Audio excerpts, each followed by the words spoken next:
that there's something wrong with the world. You don't know what it is, but it's there. You can feel it. Get up on out the bed and start to move your balls. Let's wake up with Word and Solomon Jones. Word. You better wake up now. Good morning. This is Solomon Jones on 900 AM, 96.1 FM, WURD, and I'm going to welcome you to another edition of Wake Up with Word. We got a whole lot to talk about because it is Valentine's Day weekend. Kawesa, happy Valentine's Day. Oh, thanks. Same to you. Thank you. Thank you so much. And we're going to be talking about that a little bit later on in the show. I'm trying to convince my wife to join us for a few minutes so we could talk about black love and black marriage and all of that.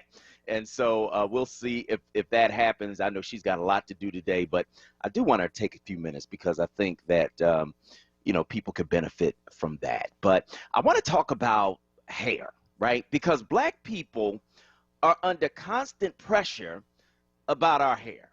In the workplace, in schools, and even in our own communities, we're constantly told to meet a European beauty standard when it comes to our hair. And at the end of the day, that societal decision to call black hair inferior boils down to one thing: racism. I wonder if that pressure to make our kinky hair straight helped to push a black woman to put Gorilla Glue in her hair. I wonder if that pressure is what makes so many of us wear styles we don't even like in the workplace. I wonder if it's why so many of us believe that black hair is not good hair.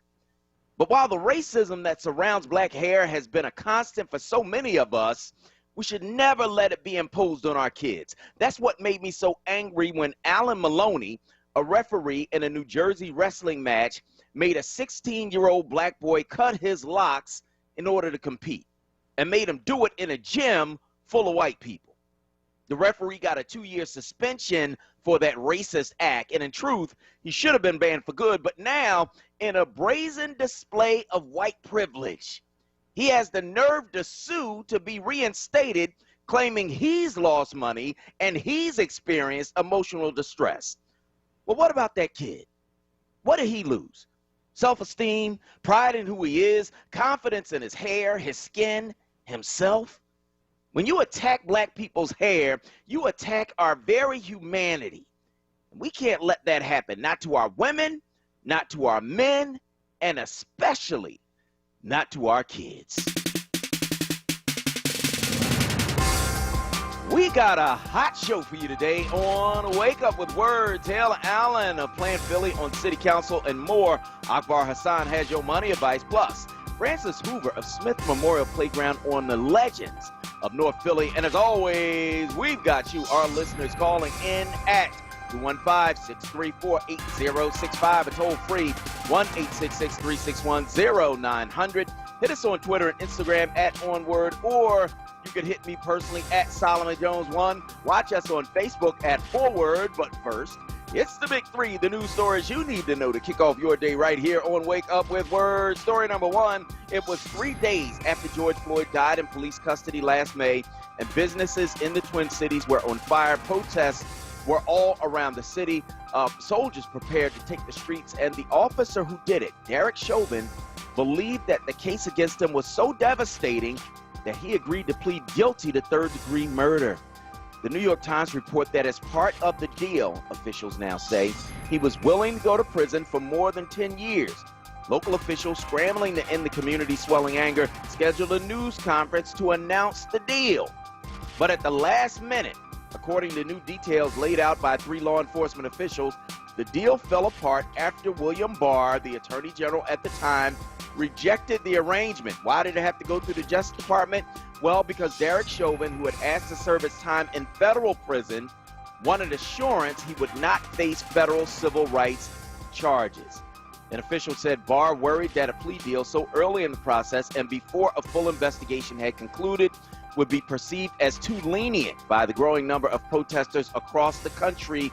And at the same time, he wanted to allow state officials who were about to take over the case from the county prosecutor, who has had tense relations with Minneapolis's black community, to make their own decisions about how to proceed? Well, his trial is going to be happening very soon. It's going to start on March 8th with jury selection, and he could have taken a 10-year plea deal. Bill Barr rejected that, saying it might have been perceived as too lenient. And I am really wondering why Derek Chauvin was afraid to face federal civil rights charges. Based on my research, again, my books come out in the fall, police almost never get convicted on federal civil rights charges because the standard of proof is too high. Maybe he didn't know that. I don't know. But, you know, he could have got 10 years. I do feel like that wasn't enough. But the fact that he was willing to plead, the man knows he's guilty. That trial is coming up. Kawesa, what do you think? Yeah, I know. I feel like, I know. We know he's guilty, right? And I also think that maybe one of the other reasons as to why he was trying to take that plea deal is because there is proof that he has done this to other people of color. And so I think that he has a track record of doing this. And that way, you know, you would see that he's probably, yes, you know, definitely should be facing some type of, you know, civil rights charge. So I think that Bill Barr was right in I don't agree with him, you know, all the time, but I think that he was correct in, you know, making sure that he didn't accept that plea deal, because I think that, you know, this man needs to stay in prison for life. Yeah, absolutely. At least life, right? If not a greater penalty. So we will see, man. That is a fascinating detail that he was willing to accept a 10-year plea deal. But he wanted to serve his time in federal prison. Smart move, because you don't want to be in state prison. But, you know, we'll see. Which brings me to story number 2. Kyle Rittenhouse, the 18-year-old accused of fatally shooting 2 men and wounding a third during protests in Kenosha, Wisconsin last August, will remain out on bail. A judge in Wisconsin ruled Thursday prosecutors had asked for an arrest warrant and a bond increase of $200,000 after alleging that Rittenhouse had violated the conditions of his bail by failing to update the court on his current address. Kenosha County Circuit Judge Bruce Schroeder denied the motions during a virtual hearing on bail conditions. Schroeder said that Rittenhouse was in violation of not updating his address, but it was not a reason to increase his bail. Wait, what? He ordered the defense team to give the court the new address. If the prosecutors want to pursue information on Rittenhouse's whereabouts, they'll have to go through the sheriff's office, he said. And Thomas Binger, the assistant district attorney for Kenosha County, was like, wait, what? He said, to cut us out of this information is not appropriate. We have never, turn to your neighbor and say never, never been denied this information in any case I've ever heard of. Rittenhouse's attorney, Mark Richard, argued his client is not running, it is not hid. He added that his client has appeared for every hearing as required. Schroeder said he didn't have the authority to issue an arrest warrant because Rittenhouse didn't violate Wisconsin law while out on bail. Hold up. Is it against the law to not tell the people where you at and you on bail for killing 2 people? Why doesn't he have on an ankle bracelet? Why are these judges being so easy on him? Why are they allowing him to be out when he's killed 2 people and then telling the DA, nah, y'all can't have his address? When they've never, ever done that before. This is crazy, but this is where we are. Kawesa, what do you think? Yeah. Like, what?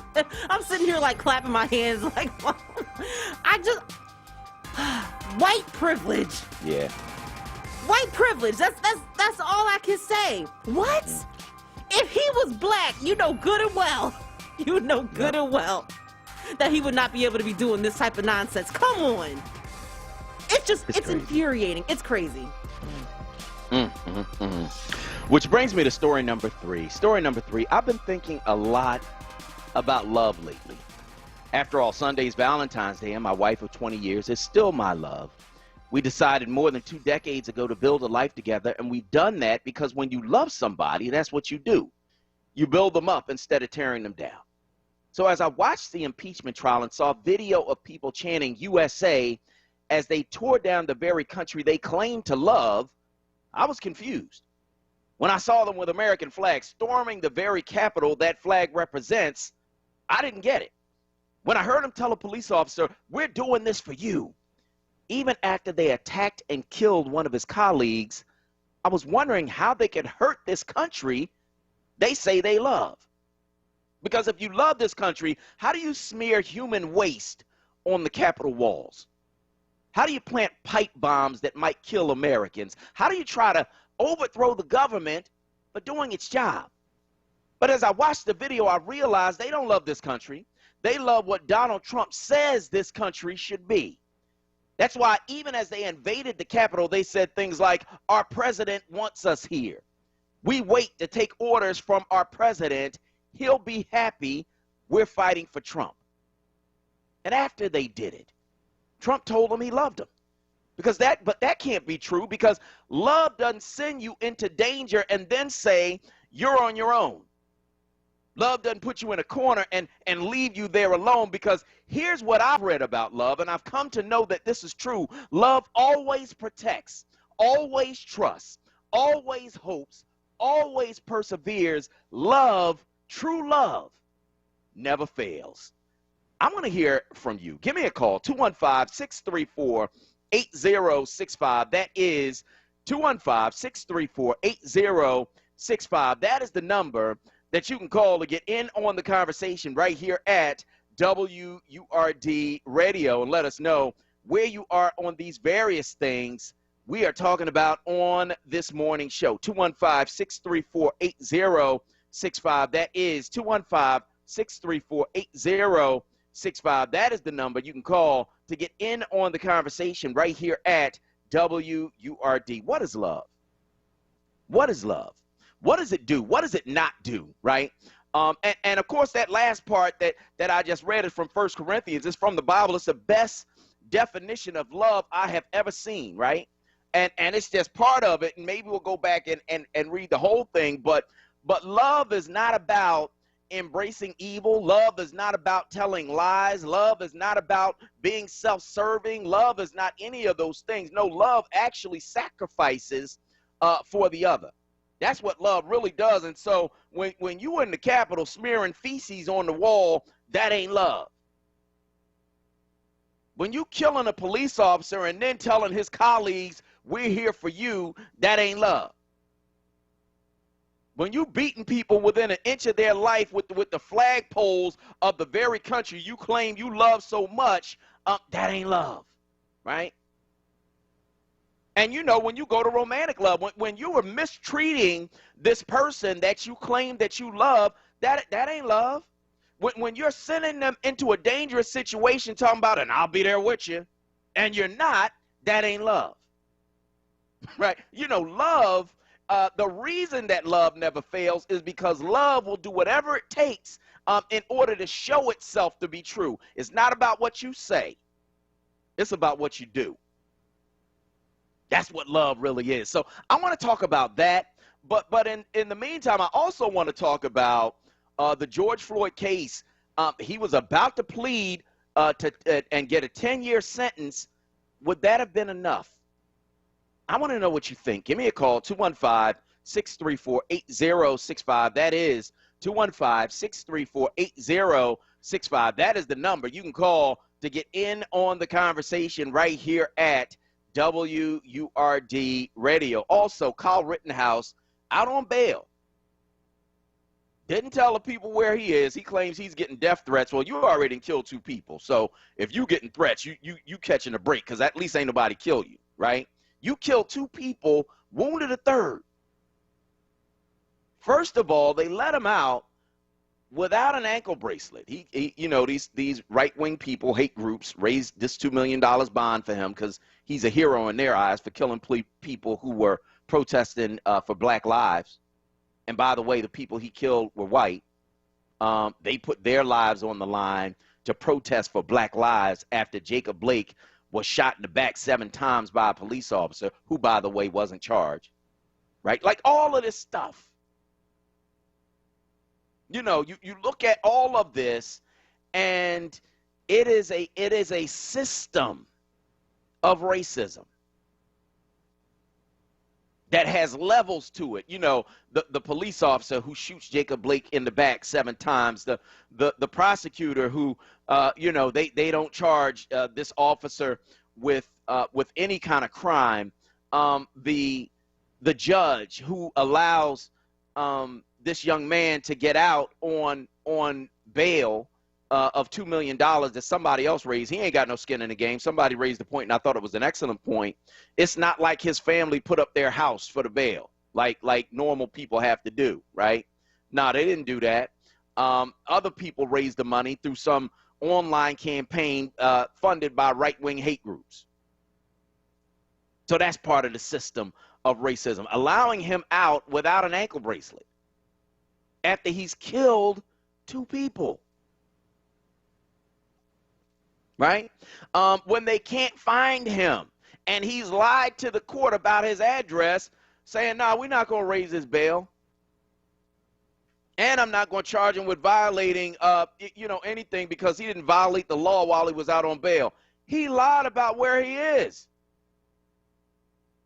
That's part of the system. So you've got police officers, you've got prosecutors, you've got judges, you've got a whole system with levels of racism that allows Kyle Rittenhouse to still be walking the streets when we got people in jail from the time they were 17 years old and they did something stupid. Something's wrong with that. But I want to hear from you. Give me a call, 215-634-8065. That is 215-634-8065. That's the number you can call to get in on the conversation right here at WURD. Sometimes, Kawais, I got to laugh to keep from crying because this is absolutely ridiculous. So I'm going to go to the phone lines. I'm going to take Z from Philly on line 1. Go ahead, Z. Good morning, Solomon and Queen Kawesa. How are y'all today?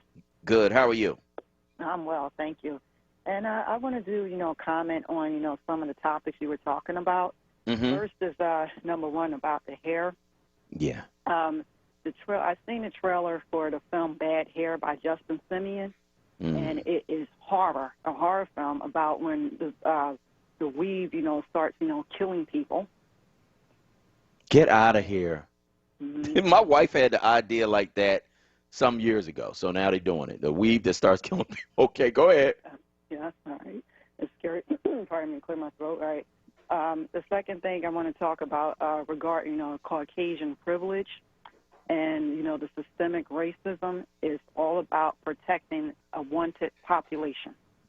Mm-hmm. What do you mean? Yeah. What I mean is regarding throughout, with the history and all this, that, right, black people are, the majority of population that the system just wants, off of planet Earth. And just want, like for Caucasian, in other words, with the Caucasian privilege is just protecting, the Caucasian, the population that it just wants to be, on planet Earth for domination. Okay. All right, Z. Well, I want to thank you for your call this morning on WURD. If you want to get in, it's 215-634-8065. Brother Hurt from North Philly, Malik from Mount Airy. If you want to get in, it's 215-634-8065. I'm Solomon Jones. We'll be right back. Hey folks, WURD members are invited to tune in every second Tuesday of the month with me, Nick, for a chance to win a book bundle of the newest releases from Kensington Publishing's culturally oriented Dafina imprint. Okay, Her's new fire potato chips and cheese curls, they are spicy. Whew, they're hottest snacks yet, hold on. Whew, but it's not just heat. There's some nice sweet and savory stuff going on too. Ooh, there's that heat again. It burns, but it burns so tasty. Ooh, that's hot. Find Her's Fire Snacks at your store today. Whew, taste the flavor, feel the heat, break out the Her's. I would like to play a little tune I just composed not so long ago. Hey family, do you like hearing the best jazz selections aired by 3 of the best jazz announcers in Philadelphia? Well, tune in to 96.1 FM, 96.1 FM, and 900 AM, WURD Radio, independent black media for Freedom Sounds of Jazz. Freedom Sounds of Jazz. Hear Freedom Sounds of Jazz 10 p.m. Fridays with your hosts in rotation, Aquila, Jonathan Bay, and David Fritz. That's 10 p.m. Friday nights on WURD 96.1 FM and 900 AM, independent black media. WURD Radio is independent black media. And we're able to stay independent because of our forward movement and members like you. Treat yourself to the treat of buying a WURD membership. It's less than a quarter a day. That's less than a bag of chips. And we really, truly need to keep this platform going so that we can stay connected as we reimagine our community in 2021. Start or renew your forward membership today at wordradio.com/forward or call 215-425-7875. WURD Radio. Independent black media. Now, a traffic update on WURD Radio. Good morning. This report sponsored by America's Best Contacts and Eyeglasses. Looking at the Schuylkill Expressway, eastbound busy South Street through University, westbound heavy University through the Vine through the ongoing construction there. Westbound Vine delays from 8th Street out through Broad Little Slope Parkway through the Schuylkill Expressway. Southbound Boulevard Route 1 delays from Broad down to Fox again through construction. 95 southbound Copman down a bridge also jamming through a construction zone there. Then again Allegheny through Girard to slow 55 northbound Deptford into 42 a busy ride. Don't overpay for glasses. Get 2 pairs and a free exam for just $69.95. The exam alone is worth $50. That's not just a better deal. It's America's Best. Book your exam online today. In certain states, eye exams provided by independent ophthalmologists. See store for details. For more traffic information, log on to SIGAlert.com. Jim Bachman with your Philadelphia area traffic. Now, a WURD weather update. Here's NBC 10 First Alert meteorologist Bill Henley. A cold start this morning. Temperatures in the teens and 20s will gradually climb into the mid-20s by lunchtime with mostly cloudy skies. Dry through the day, cloudy skies this afternoon, a high of 31. Mainly cloudy tonight, down to 24 Saturday morning. Dry in the morning with clouds around, but clouds will increase during the day and a wintry mix arriving Saturday evening. Continues into Sunday with the potential for some icing early on Sunday. Then dry Sunday afternoon for Valentine's Day, a high of 34 degrees. I'm NBC 10 First Alert meteorologist Bill Henley with your most accurate forecast. Count on it.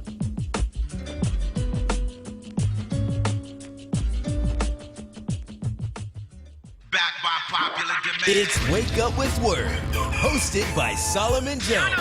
Right now on WURD Radio, 96.1 FM and 900 AM WURD.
Good morning. This is Solomon Jones on 900 AM, 96.1 FM, WURD. And I want to welcome you back to Wake Up with WURD. We are, of course, taking your calls at 215-634-8065. That is 215-634-8065. That is the number that you can call to get in on the conversation right here at WURD Radio. Let us know where you are in these various things we're talking about on this morning show. 215-634-8065. Black hair, man, you are always under pressure with black hair. And, you know, it is an amazing thing, man, to watch. And I'm glad it had a happy ending. This woman put Gorilla Glue in her hair. She's trying to, keep her hair down, and she normally uses something else and says, okay, I'm out of that, so I'm going to use this, right? And she sprays it on her hair, and it is a mess. And she had to get a plastic surgeon to get that mess out of her hair. And, it just makes me think about the constant pressure that we're under. And so when I read a story yesterday about this referee, named Alan Maloney, who had made this young black man who was a wrestler and obviously one of the best wrestlers on his team, cut off his locks in front of a gym full of white people in order to compete in a match, claiming, oh, he didn't have the right head covering, and so you're not going to, if you don't cut off your hair, you're not going to be able to compete. And he actually cut off his hair, right, in front of all of these people, humiliated this young man. To see him now try to come back and sue, talking about he lost $100,000 in income and he suffered emotional distress. What's more emotionally distressing than being 16 years old? You're already, in a period of adolescence where you're trying to figure out who you are and trying to readjust to the changes in your body and the hormones and all of that. And now you have this white man standing over you talking about cut your hair. Who suffered the real emotional distress? So there's that. But also, in the George Floyd case, we now know that Officer Chauvin, who killed him, was about to plead and take a 10-year sentence in federal prison. But at the last minute, Bill Barr rejected the deal, saying it might be too little and that protests would continue, and he said no. And so his trial's coming up on March 8th. Meanwhile, Kyle Rittenhouse, who shot and killed two white people who were protesting the shooting of Jacob Blake, who was shot 7 times in the back by police, he shoots and kills these people, travels across state lines, claims he's there to protect businesses from looting, whatever. The cops are thanking him, giving him water. He shoots and kills 2 people, wounds a 3rd, walks past the cops with the murder weapon as people are saying, that's him, that's the guy who shot people. He gets in his car and leaves. Then they allow him to get bail. They give him a $2 million bond. Right-wing hate groups raise it online. And he's out of jail, no monitor or anything. Now, you done killed 2 people. You out of jail with no ankle monitor, nothing, right? And lies to the court about where he's living. They go to try to find him. He's not there. And then he goes before another judge, and the other judge says, well, no, we're not going to raise his bail. No, we're not going to charge him with anything. No, we're not going to put him back in jail. And no, prosecutors, we're not going to give you his real address.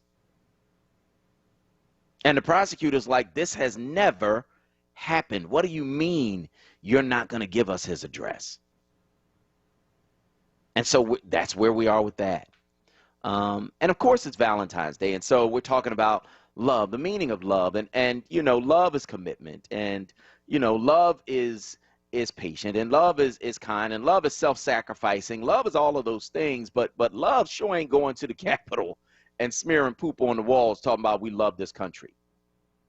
That's not love. Love is not telling a police officer, we're doing this for you after you done attacked and killed one of his colleagues. That's not love. Love is not trying to overthrow the government, talking about you love this country so much when the government is doing nothing wrong. They're literally doing their job. Right? And so, this whole we love this country stuff, please stop. No, you don't. No, you don't. You love what Donald Trump says this country should be. You don't love this country. You love white privilege. You love white supremacy. You love your white leader who is telling you that nobody matters but you. That's not love. That's literally, that's the opposite of love, right? That's hate. But I want to hear from you. And the other thing that just came down the pike, the family of Alton Sterling has settled a lawsuit with Baton Rouge, Louisiana, for $4.5 million. And I want to hear from you about that as well. Of course, Alton Sterling was selling CDs in front of a convenience store, had been selling it, CDs there for years. He was somebody who had been in and out of jail and was trying to turn his life around, do the right thing. He did have a gun because people who were in his business selling these CDs had been robbed, right? And so the police come, and one of the officers, an officer named Blaine Salamone, really escalated that incident to the point where he shot Alton Sterling, and it was almost like he came into the incident wanting to do it. And so I want to hear from you. Give me a call, 215-634-8065. That is 215-634-8065. Brother Hurt from North Philly's on line 2. Go ahead, Brother Hurt. Hey, good morning, Simon. Good morning. God bless you and your family. God bless you, I got too. a couple of things. Simon, when they was over there in Russia protesting, they locked up 1,000 people. 4,400. Right, 4,400. Mm-hmm. Those people who went to the Capitol, all of them should be in jail. They know who they are. You know what I mean? And the guy who killed the white guy who killed those two people and got on bail and all that stuff, to pull a man, put up some of his own money to help him get out of bail. The puller man come at night, we want to show all these pullers. So I want to rock with him. And another thing I want to say, Mitch McConnell's niece is married to the black guy who was trying to, he's helping the lady out who got shot when the cops came to the house. What is her name? Taylor?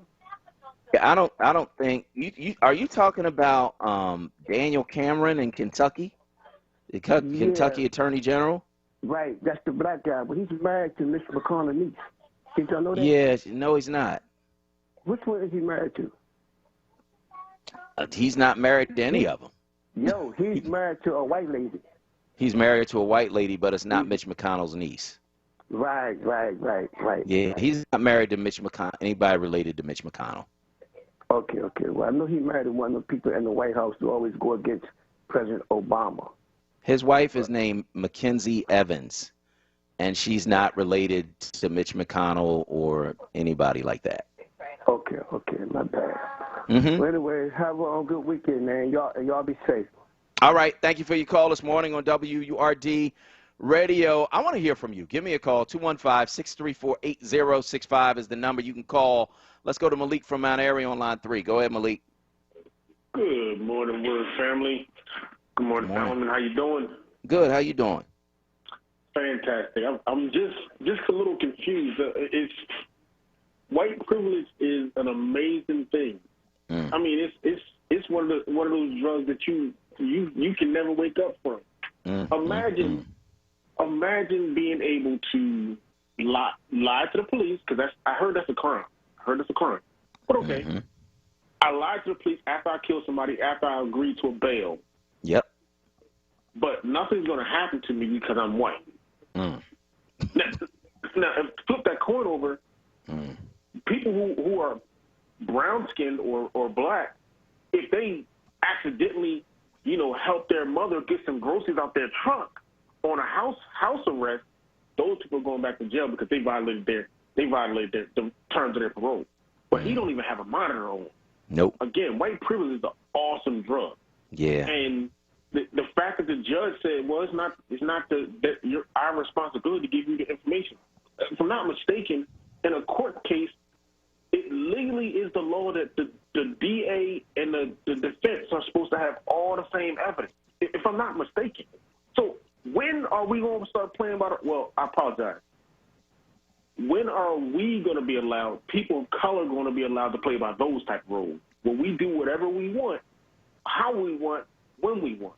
Because it's amazing to me how this guy is allowed to do pretty much break his parole and nothing happens. Yeah. Not even take him back to jail. Just, it is what it is. We'll move on and have a great day. Yeah, man, I want to thank you for your call this morning on WURD Radio. Let's go to Yvette from Burlington, New Jersey on line 1. Go ahead, Yvette. Good morning, everybody. God bless you all. God bless you, too. I really appreciate your platform, Thank Solomon. I listen to you every morning. I can't comment every morning because I'm getting ready to go to work, but she got me early this morning because the hair aspect.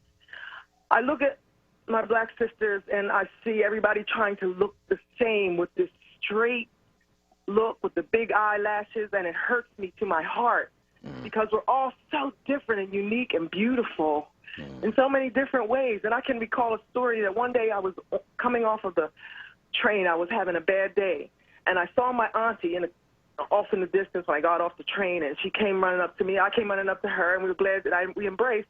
And the first thing she says to me is, like, what's she going to do with your hair? And my hair was natural and big and beautiful, and I love my hair, and I've never been apologetic about any of what God has provided me. But the first thing she says is, what you going to do with your hair? And it hurt my heart. And then I go to church, and I have a beautiful worship team that I work with, and the leader one day said, oh, your hair is big. No, that means the worship is going to be big. And she got me, and she healed me right there.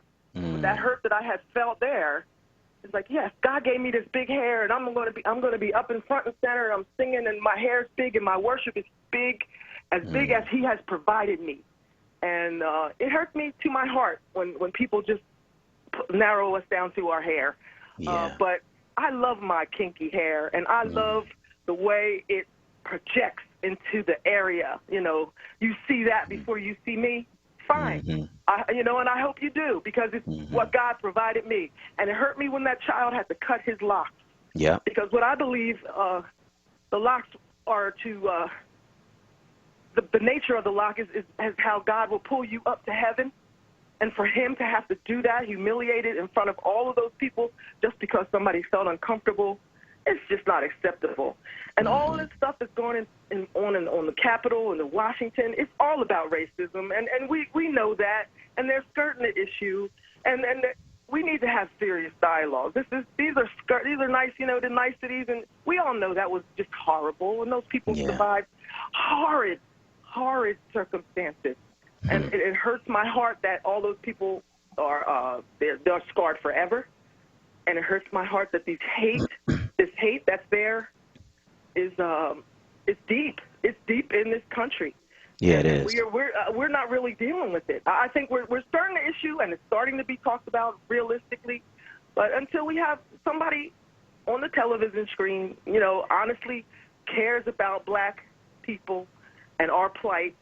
And I know that's why we voted for our current president, and we're happy about our current vice president. But it's got to be deeper than this, and they're going to. I believe they're going to acquit Trump.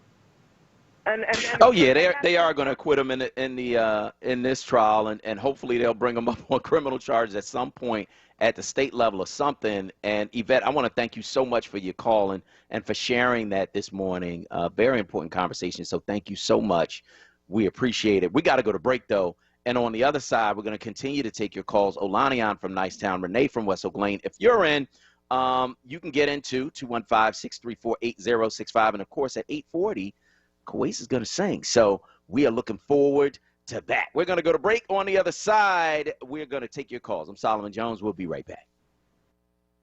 What's up, everyone? I know you know the word. No, not the station, but this word. J-O-B, that is. And our friends at Amoroso's Baking Company are hiring right now. Amoroso's has been baking the delicious bread in our community for over 100 years, and they want you to join their team today. The old and the young love Amoroso's, and they are hiring right now. Check it out. They offer fair pay and provide health, dental, and prescription plans after 90 days employment. Call 856-754-0355 or visit amorososbaking.com for details.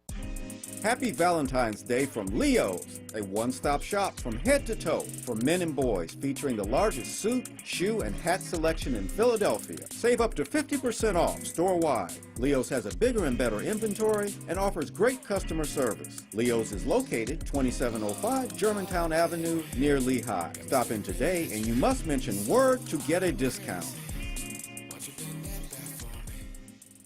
Hello, I'm Jose Hernandez, and I have been using a wheelchair since my accident in 1995. I guess if I had one message for the general public, it would be that I appreciate your help, but please ask first. I know you mean well, but I've actually got everything under control. And if I don't, I'll ask for assistance. People with disabilities just want the same respect and consideration as everyone else. This is a message from United Spinal Association. Download our disability etiquette booklet at unitedspinal.org. Now, a traffic update on WURD Radio. Good morning. This report sponsored by America's Best Contacts and Eyeglasses. Looking at the Schuylkill Expressway westbound, University through the Vine, busy through construction. Westbound Vine Expressway, delays from the Parkway through the Schuylkill Expressway. The Boulevard Route 1 southbound, delays from Broad down to Fox again through construction. Looking at North Philadelphia, Broad Street between Dolphin and West Lehigh Avenue, an accident there being cleared. Southbound 95, delays Cobman through Bridge. Get Allegheny through Girard, a bit slow. 55 northbound Deptford in 42, some volume there as well. Don't overpay for glasses. Get 2 pairs and a free exam for just $69.95. The exam alone is worth $50. That's not just a better deal, it's America's Best. Book your exam online today. In certain states, eye exams provided by independent ophthalmologists. See store for details. For more traffic information, log on to SIGAlert.com. Jim Bachman with your Philadelphia area traffic. Now, a WURD weather update. Here's NBC 10 First Alert meteorologist Bill Henley. A dry day today, but it is cold and mainly cloudy. Temperatures warm into the mid-20s by lunchtime and a high of 31 this afternoon. Cloudy tonight, 24 the low Saturday morning. Mainly cloudy during the day on Saturday, but Saturday night a wintry mix arrives with some icing into early Sunday morning. Then Sunday afternoon, we're drying out with a high of 34. I'm NBC 10 First Alert meteorologist Bill Henley with your most accurate forecast. Count on it.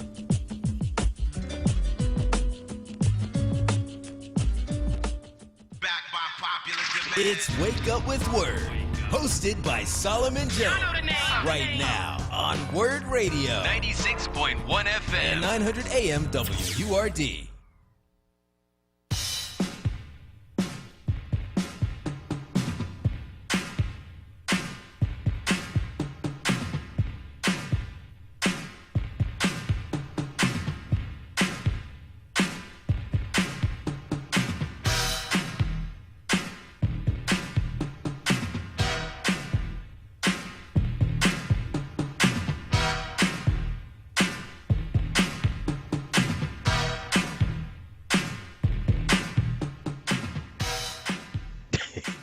Good morning. This is Solomon Jones on 900 AM, 96.1 FM, WURD. Kawesa, you ever get like a line from a movie or a song or something in your head and you just can't get it out? Oh, all the time. All the time. That happens so often. I'm thinking about a line, right, from The Incredibles. Now, when my kids were little, we would watch all of these kid movies with them, and there were some good ones, right? So one of my favorites was The Incredibles. And in The Incredibles, Samuel L. Jackson is playing this superhero who is, his name is Frozone. So his superpower is he can make ice, right? And he used this ice to do all kinds of stuff, right? And the superheroes in this movie are like supposed to be like in hiding. And so, you know, his outfit has been put away in his house, right? And so Samuel L. Jackson run around the house because it's this like evil force is like attacking the city. And so Samuel L. Jackson run around the house like, where's my super suit? Where is my super suit? Right? And his wife is in the back. You can't see her, but you just hear her. And she like, I know you better not be going out there doing no dare and do when we got dinner reservations. He was like, we talk about the greater good. She said, I am your wife. I'm the greatest good you are ever going to get. And I was like, that's the blackest scene I have ever seen in any movie. I mean, man, and I'm just thinking about that this morning and just wondering, like, where's my super suit? So I am your wife. I'm the greatest good you are ever going to get. I said, man, they got the right one for that. Who they get to say that? Hilarious. I want to hear from you. 215-634-8065. That is 215-634-8065. And I say all that to say that I'm thinking about Black love this morning. I'm thinking about love and what it really means, right? And the sacrifice that is involved in love. Because guess what? When you are talking about loving somebody, you're not going to always get your way. Sometimes you're going to have to sacrifice what you want for what they want, right? Sometimes you are going to have to play the back. Sometimes you are going to have to support what they are doing because it's important to them, right? These are the things that I've learned, right, over the years, that you have to affirm who they are, right? And sometimes you are going to have to ease whatever insecurities they might have. Sometimes you're going to have to build them up when they are like feeling low. You're going to have to find what's good about them, and really push that, not only to the world but to them. Because all of us deal with insecurities. All of us deal with things that, you know, we might not feel good about. All of us deal with things that are important to us that you might not see the importance in it, right? And so love does all of that. And whether or not you know it, you know, especially you married to a black woman, oh, you're going to learn today. She said, I'm the greatest good you are ever going to get. I want to hear from you. 215-634-8065. That is 215-634-8065. That's the number you can call to get in. Of course, people are weighing in on Facebook as well at 4WURD, FORWURD. That's FORWURD. Kawesa, what are they saying this morning on Facebook? We have quite a few comments here. Tia Hicks is saying, now that poor child has been belittled about whom he is as a person, he's probably going to have serious hang-ups and be extremely aware over his appearance to please others. I hate that he's been hurt like that. Needs lots of prayer and counseling. And then Amy Week Stewart is saying, it's disgusting that no one came to his aid. So those are a couple comments that we have there. Shalata C.A. Sankofa is saying, good morning, blessings, Brother Solomon, Sister Kwesa, beloved Lomax family, word members, listeners, and special guest speakers. So good morning right back to you. Thanks so much for tuning in. El Campbell is also saying good morning, and Walter Davis says, happy Black Love Valentine's weekend. And so that's another comment that we have. Good morning to okay, let's see here. I'm sorry. Miss Cheryl Brown, thank you so much for joining us. I appreciate you checking us out and also always saying hi to everyone. Donna Torrance says, yes, I was sad and mad for that kid, talking about the young man who had to cut his hair in order to participate. And then we also have here, I'm just trying to scroll. Phyllis Williams is saying, Solomon, Kawesa, the Word family listeners, Sarah Lomax, Reese, and family all have a happy Valentine's Day and keep spreading the love. God bless. Laura Elam, good morning to you as well. And then Atia Hicks is also saying 10 years is not enough. It should be at least 25 to life, no parole, talking about Derek Chauvin. So those are a few of our comments that we have this morning. All right, so we're going to go to the phone lines and take your calls. Let's talk to Olanian from Nicetown on line 4. Go ahead, Olanian. Good morning. Good morning. Straighten here is divisive. I hate saying what I think sisters should do, but it is a reflex of so-called black inferiority. Straighten here is part of genocide, which includes changing of people's culture, name, clothing, recorded history, economics, and yes, our hair. It is sexism. It is a unit of divisiveness and a reflex of so-called black inferiority. Black folks. Suppose your hair naturally straighten you black. That's the way God made it. If you're from the subcontinent of India and your hair is naturally straight and your skin is as dark as mine, if not darker. Well, suppose you black and you mixed and your hair is straight. It's still natural.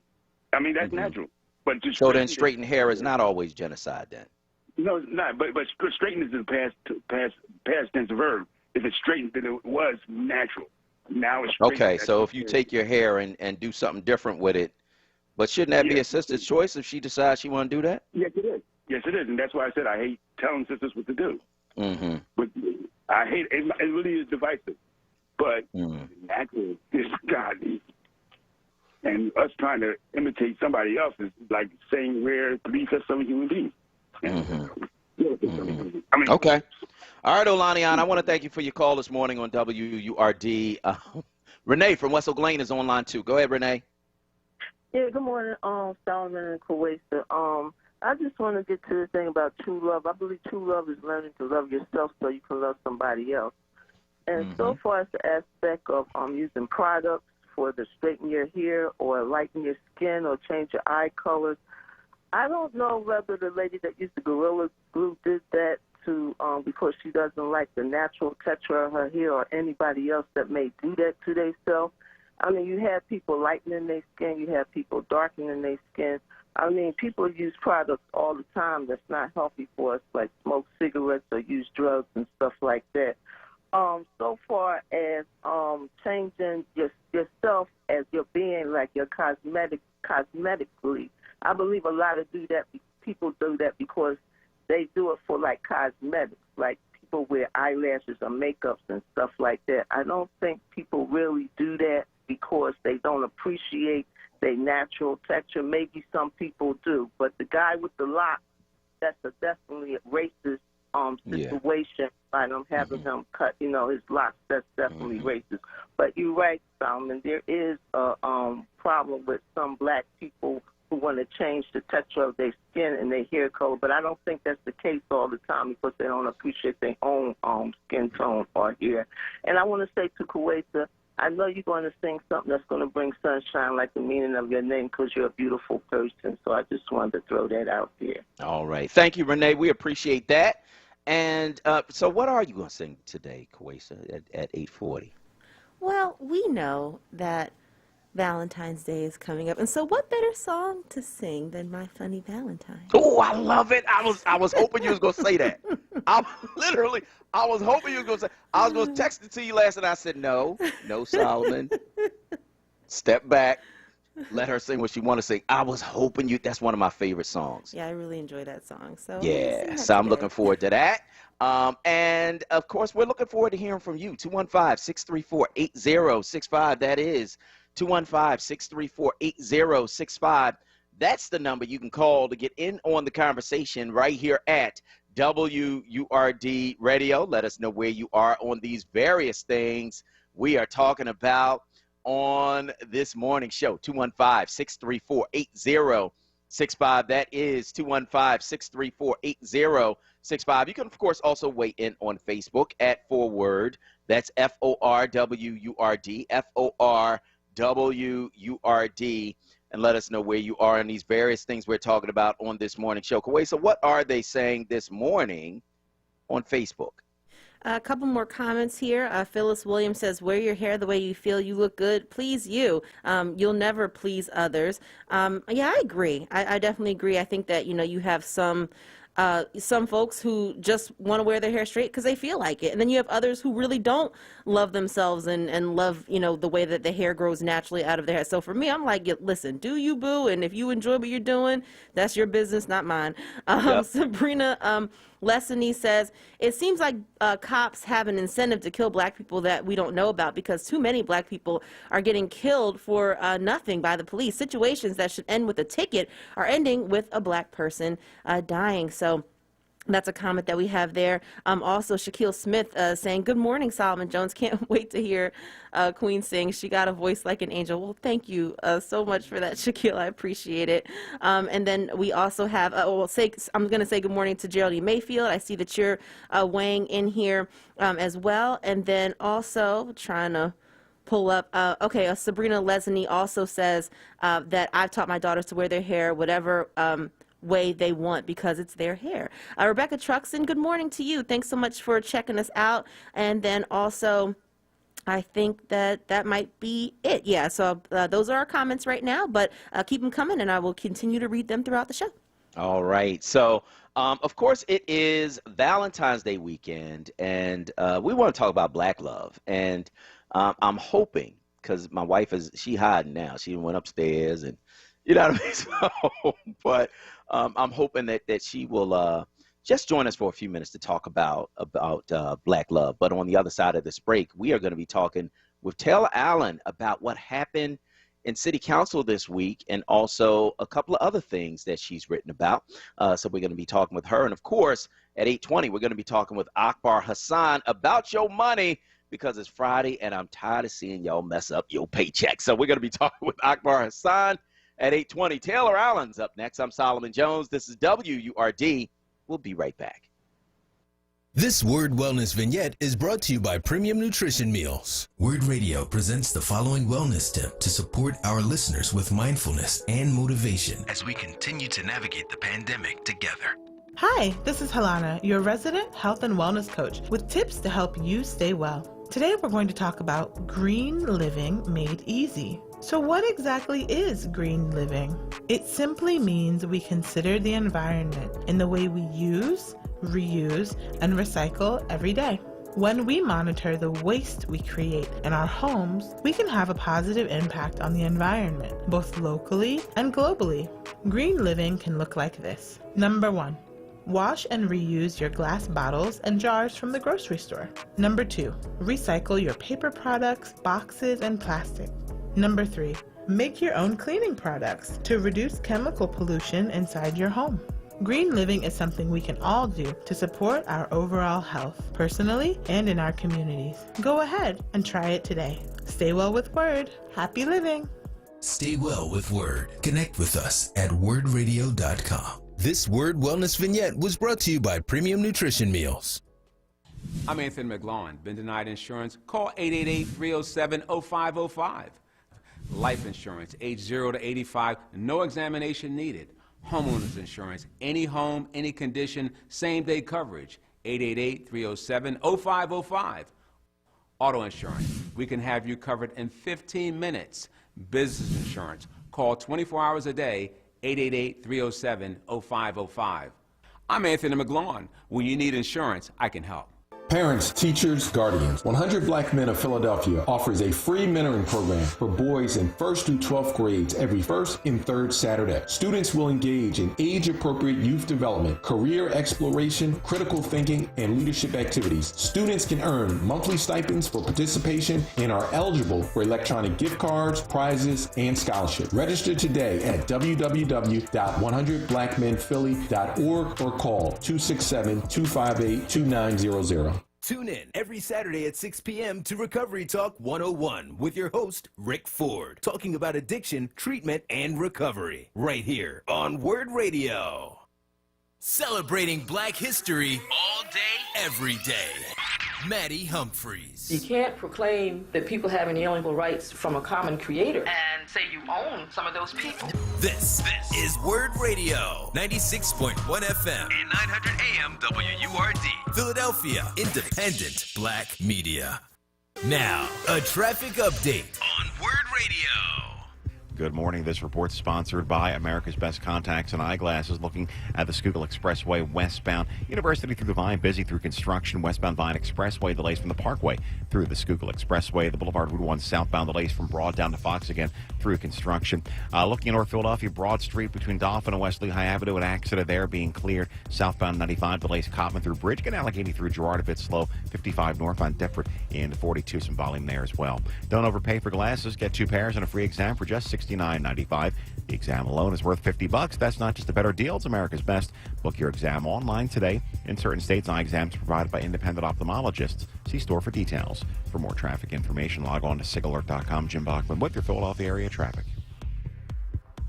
Now, a Word weather update. Here's NBC 10 First Alert meteorologist Bill Henley. A cold start this morning. Temperatures in the teens and 20s will gradually climb into the mid-20s by lunchtime with mostly cloudy skies. Dry through the day, cloudy skies this afternoon, a high of 31. Mainly cloudy tonight, down to 24 Saturday morning.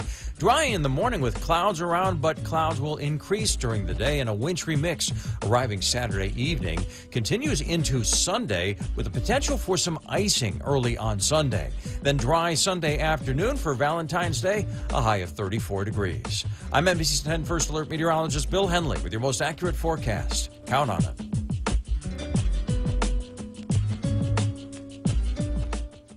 This is Word Radio, 96.1 FM and 900 AM WURD Philadelphia. Independent Black media. It's Wake Up with Word, hosted by Solomon Jones. Good morning. Right now on Word Radio, 96.1 FM and 900 AM WURD.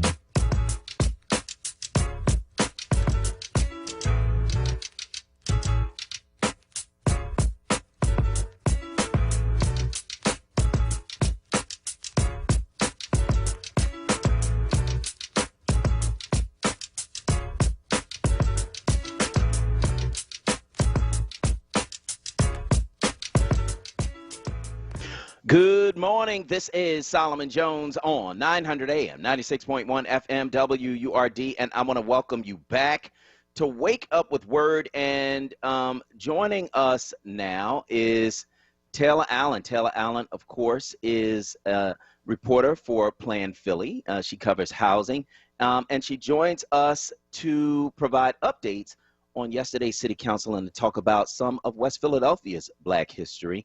Taylor, good morning. Good morning, Solomon. So tell us about what happened yesterday at City Council. So a lot of what was discussed at City Council centered around gun violence. Mm-hmm. You know, earlier this week, 7 people died in a 24-hour period. Yeah. You know, it's no secret that the homicide rate in Philadelphia is increasing. Last year was, in 2020, it was up to almost 500, 499 to be exact, and those numbers haven't been since 1990. So what happened is Jamie Gaudier, who is the council member from District 3, wants the city to do a citywide emergency, and she originally did that resolution in September, but, you know, because of the events of this week that reignited that conversation, and on top of that, she introduced a resolution calling on Biden to, you know, make promises of his plans to for gun violence and certain funding for certain cities that have really high homicide rates. And so that's been the conversation, but it seems like the mayor is not pretty interested in declaring a citywide emergency for gun violence. And so it's been tense. It's been a little tense. Mm-hmm. Mm-hmm. Well, I know one of the things he said, and I happen to agree with this, is that when you're talking about a gun violence emergency, what you're talking about is flooding the streets with police. What you're talking about is curfews. What you're talking about is something that would look like an occupation in the community. And that's what a traditional emergency would look like if he declared that. And she said that's not what she's talking about. So we'll see if they can come to some kind of agreement. But I know when Black people call for more police in our community, generally doesn't turn out well for us. So we got to figure out what that emergency would actually look like in order for us to move forward with something like that. Now, you also wrote about something that happened in West Philly, an ice skating rink that was designed and built by Black people. I had no idea of that. Tell us about it. Yeah, it's called the Laurentine Skate House. It's at Cobbs Creek. This week it actually turned 36. What is so interesting about what's so interesting about the skate house is, like, not only is it an ice rink in a Black neighborhood, but it's the first one that's built by a Black person. The concept is by a Black person, and it's for a Black community. Mm-hmm. And what's interesting is that, you know, 36 years ago, in 1985, that's the first time, like, that ever happened. And it's still going strong. It's still, you know, a really big, vital point of that community. So, like, that is, like, super fascinating. There's just, like, a feel-good, like, hey, yeah, we made it to 36 years. We're doing 36 more. And, you know, it was just a really, like, fun time to be. So is it open now? Absolutely. Well, they don't do private lessons right now because of COVID reasons, but open skate. So you would have to go online, just reserve, just to say what time you're coming.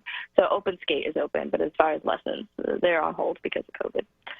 Okay. Now, who are the people involved in this? Who's Laura Sims?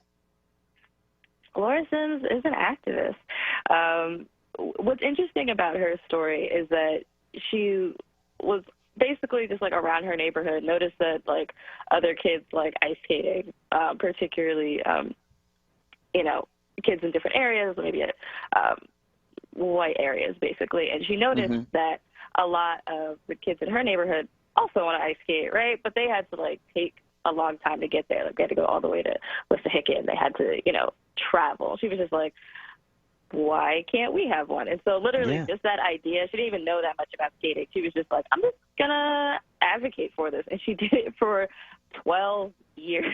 Wow. Until finally council was like, oh, okay. And, like, the magic of how a big part of how she got it done is that she literally invited council members to her house for breakfast.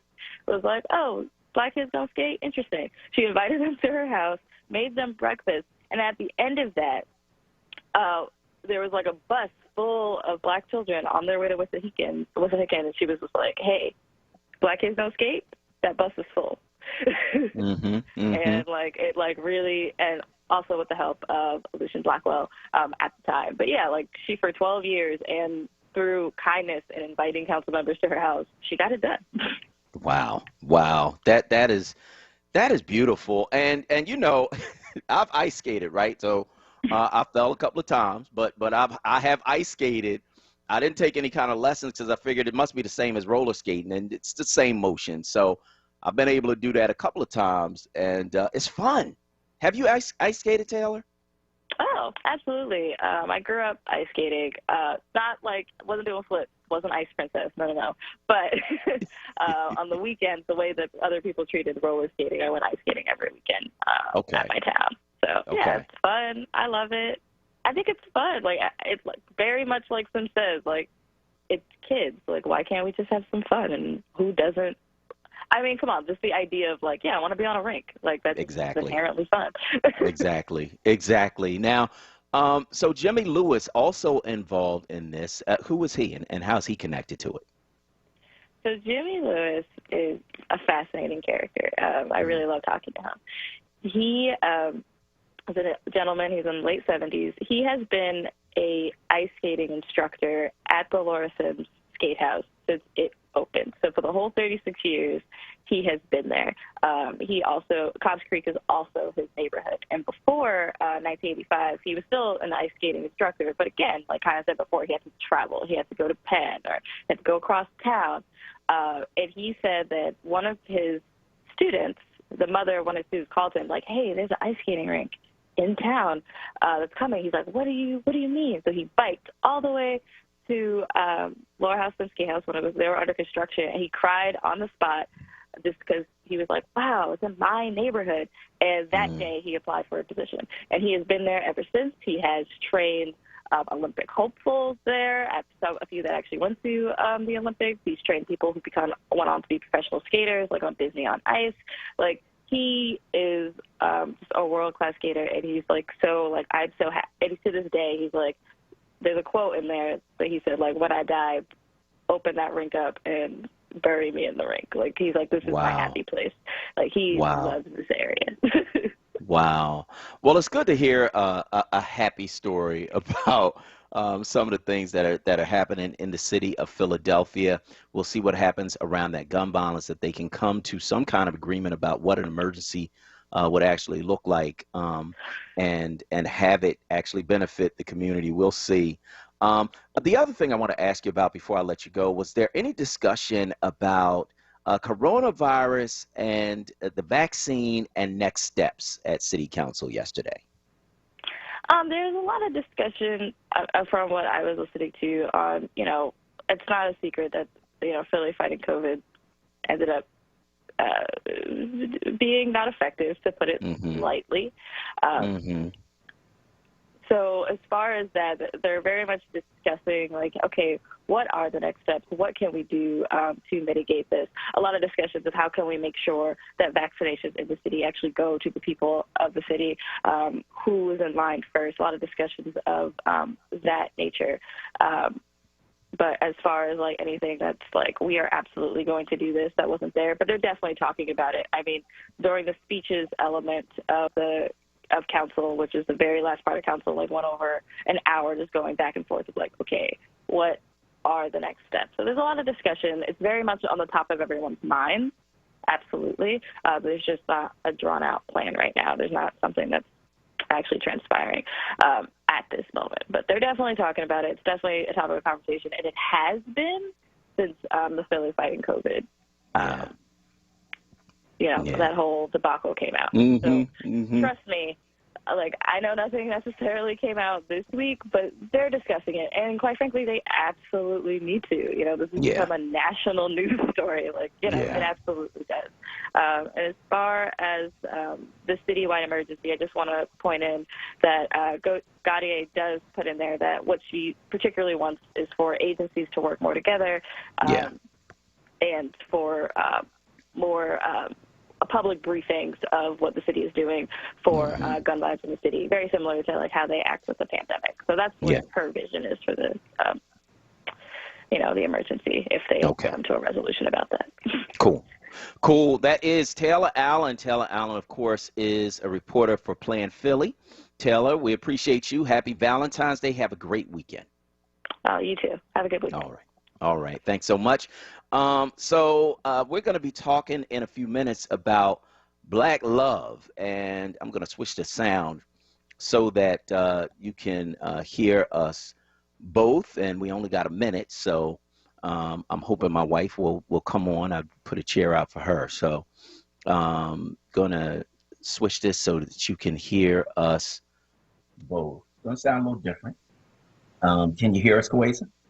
I can. It is a little bit different, but I'm going to turn you up a little bit. Yeah, thank you so much. I appreciate that. And this, of course, my wife, Mrs. Levita Jones, joining us this morning. And hello, honey. How are you? Good morning. I'm fine. You sure is. Lord have mercy.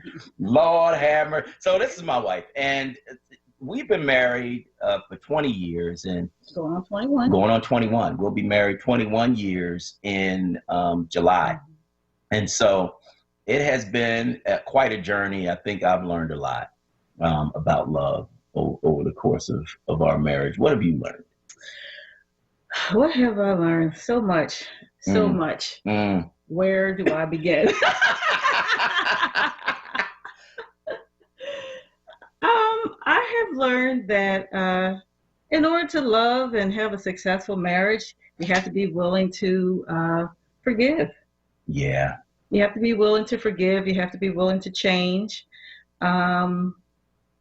The fireworks that you experience in the beginning of a relationship, they kind of dissipate. It doesn't stay that way.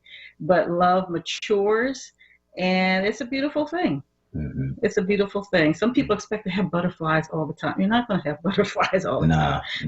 That's not the nature of love. Love is a commitment and a willing to work through the difficulties of life.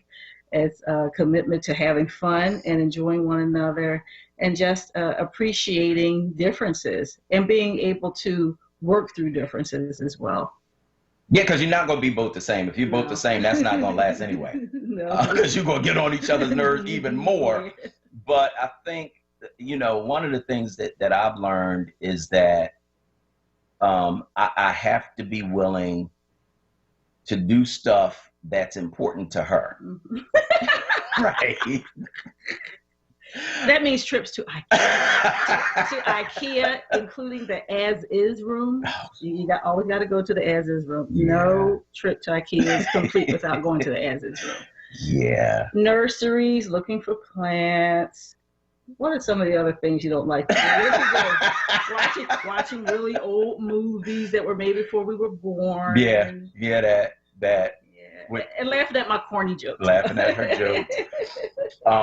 But yeah, I mean, you have to learn to compromise. Mm-hmm. And that means compromising with your time. It means compromising with what's important to you as compared to what's important to the other person. Like, you have to be willing. Love is sacrifice. That's what it is. It's not, oh, I love you so much and we just go, nah. It's not that, because that first thing that you feel is actually a chemical reaction in your brain. Mm-hmm. That fades, right? And then you have to deal with the real day-to-day of loving each other. And it's a lot, man. I think the other thing that I have learned is that you have to do things that you might not necessarily want to do at the time in order to build up each other. And in order to build up the family as well. That's right. Because in order to be a parent, parenting can be very inconvenient. And there will be times when you need to stop what you're doing in order to address a situation going on with your children.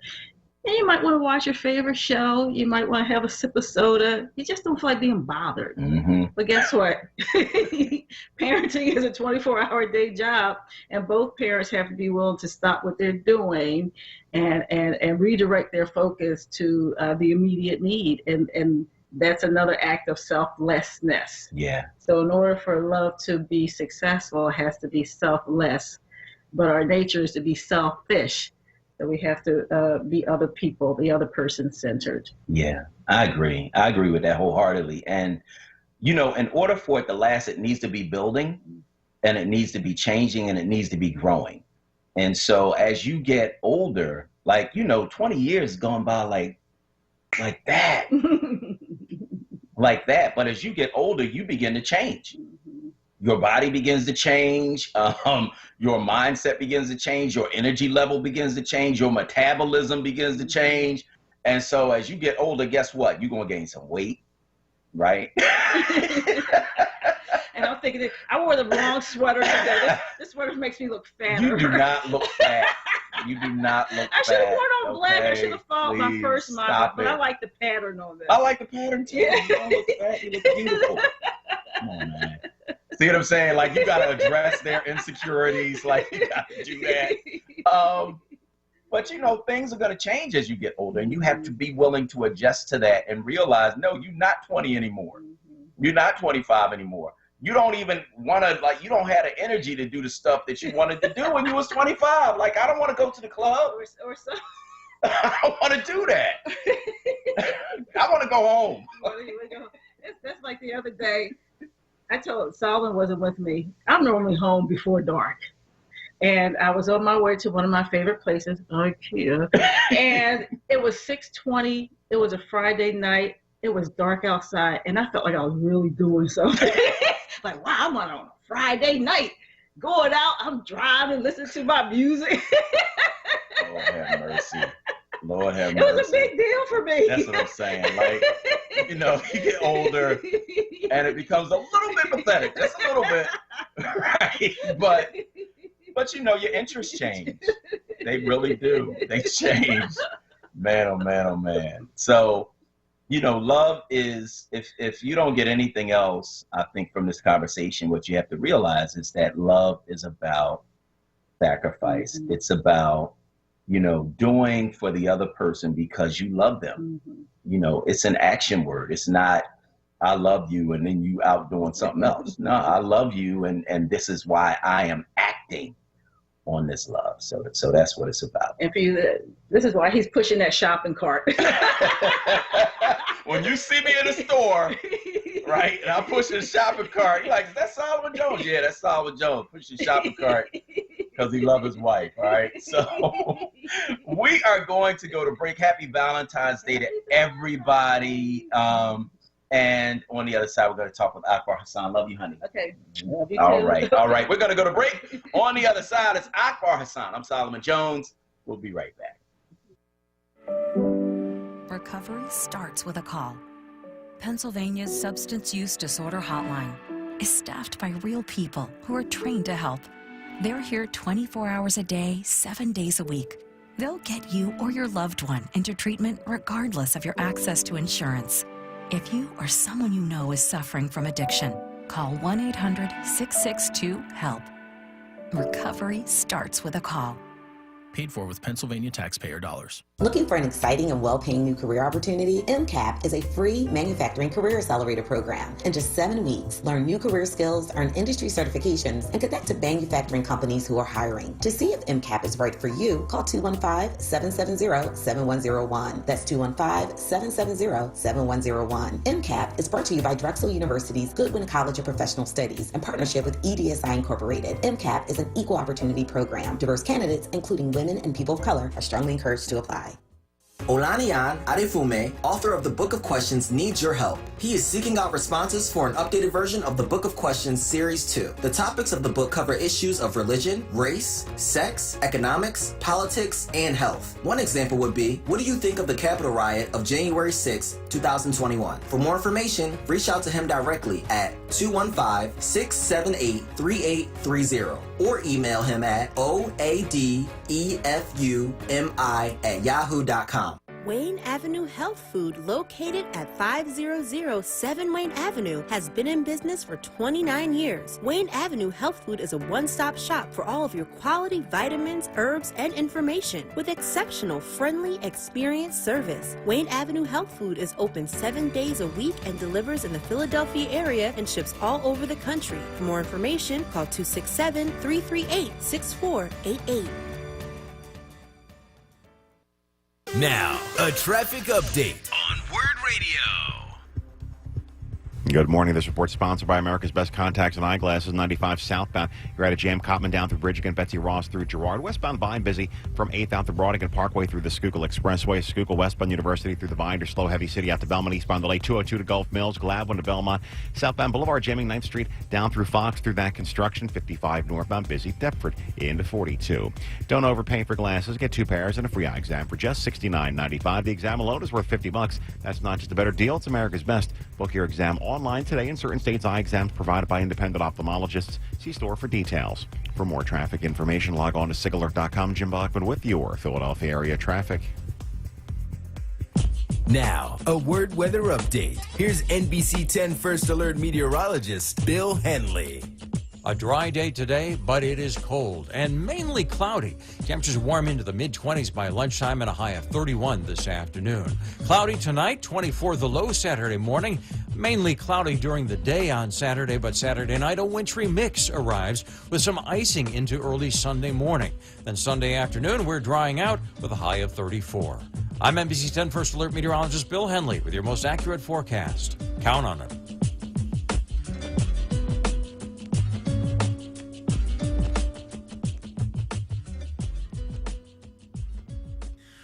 Waking Up with WURD, hosted by Solomon Jones. Good morning. Right now on WURD Radio, 96.1 FM and 900 AM WURD.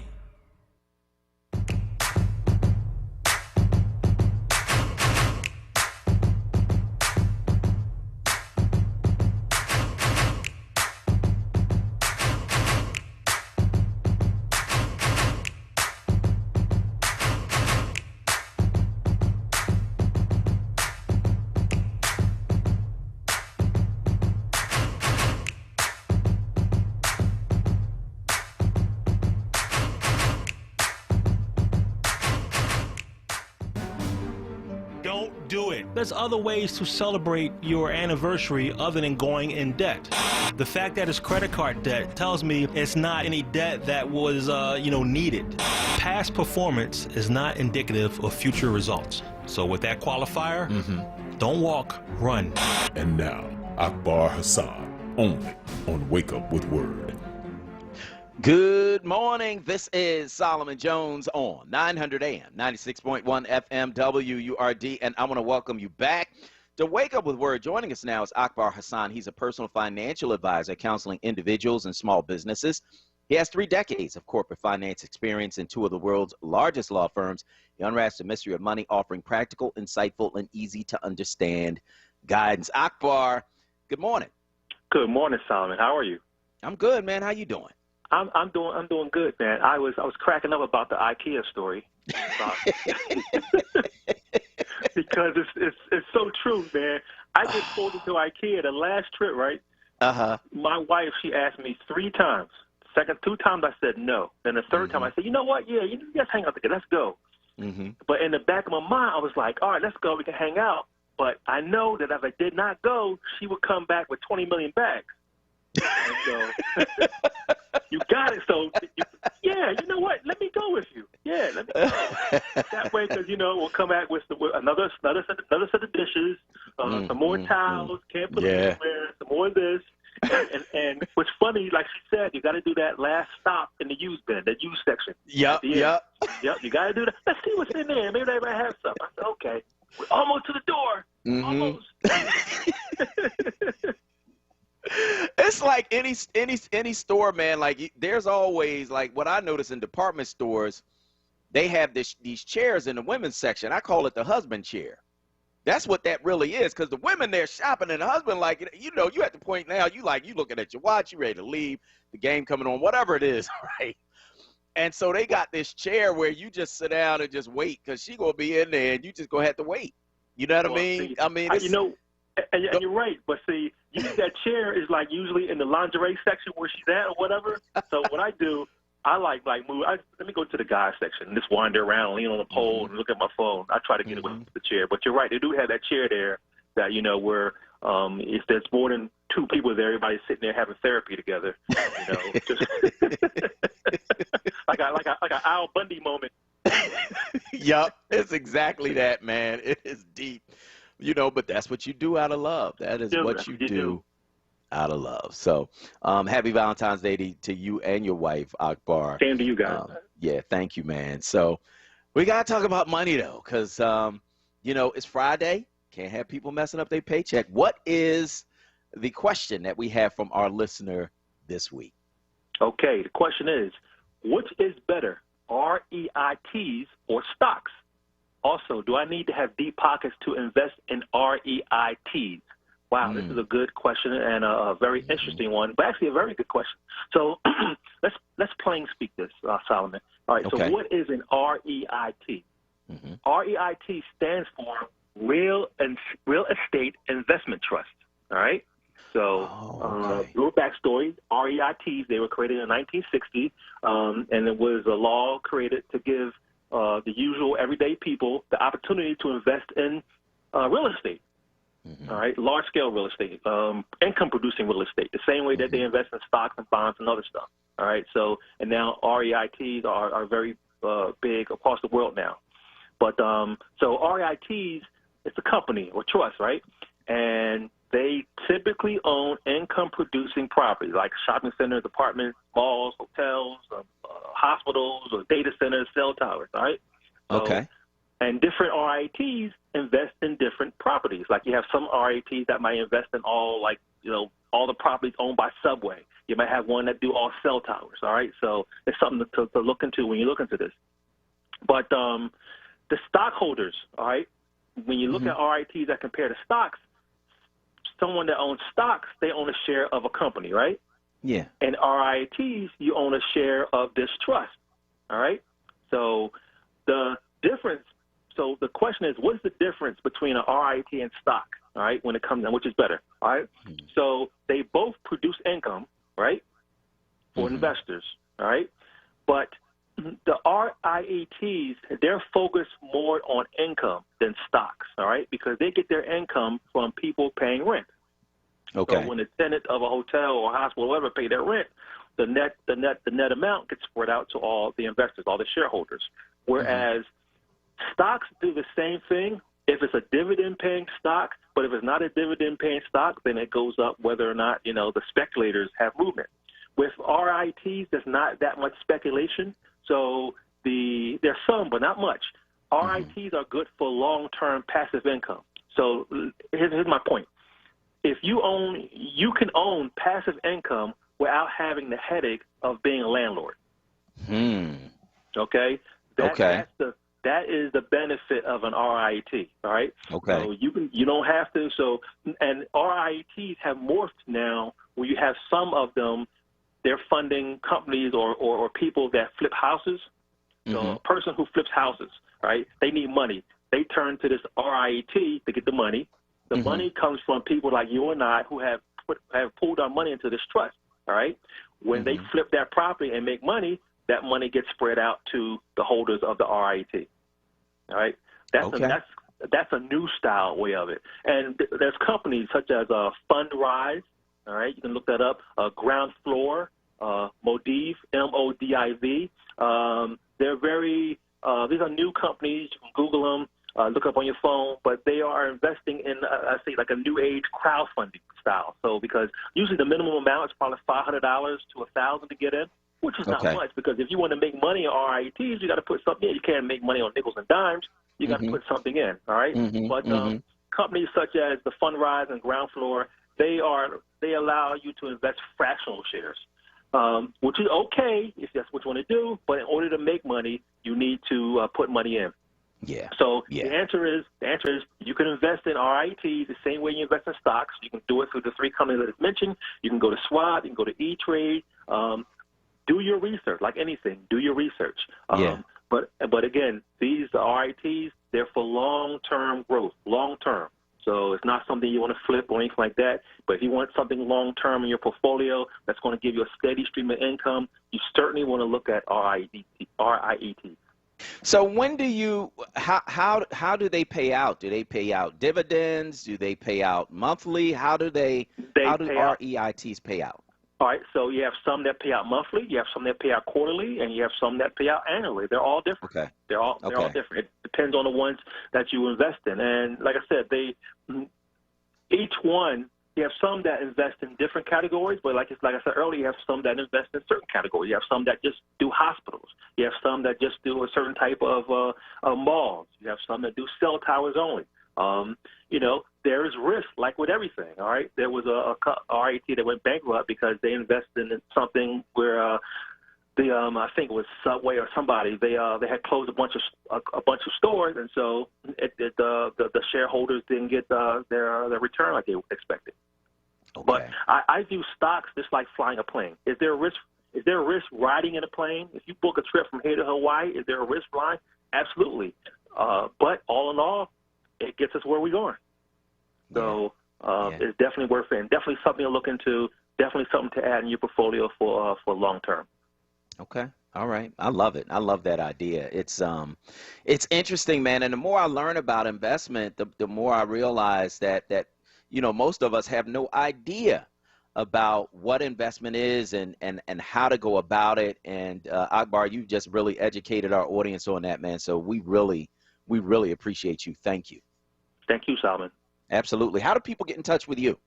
I'm at email at akbar-hassan@comcast.net and Twitter at AKHassanReal. All right. All right. That's Akbar Hassan. Akbar, we'll talk to you soon. All right, Solomon.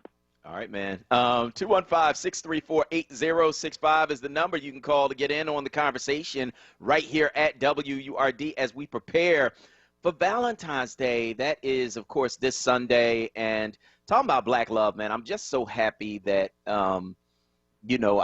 my wife and I could just sit down and just keep it real about what love is and what we have learned. And, of course, we're still learning every single day about love and marriage and commitment and sacrifice and all of those things that love entails. And, of course, God at the center of it, man. If it wasn't for him, don't know if we'd be able to make it. So I want to hear from you, though. Give us a call, 215-634-8065. That is 215-634-8065. That is the number that you can call to get in on the conversation right here at WURD. Of course, at 8:40, Kawesa is going to sing, so we are looking forward to that as well.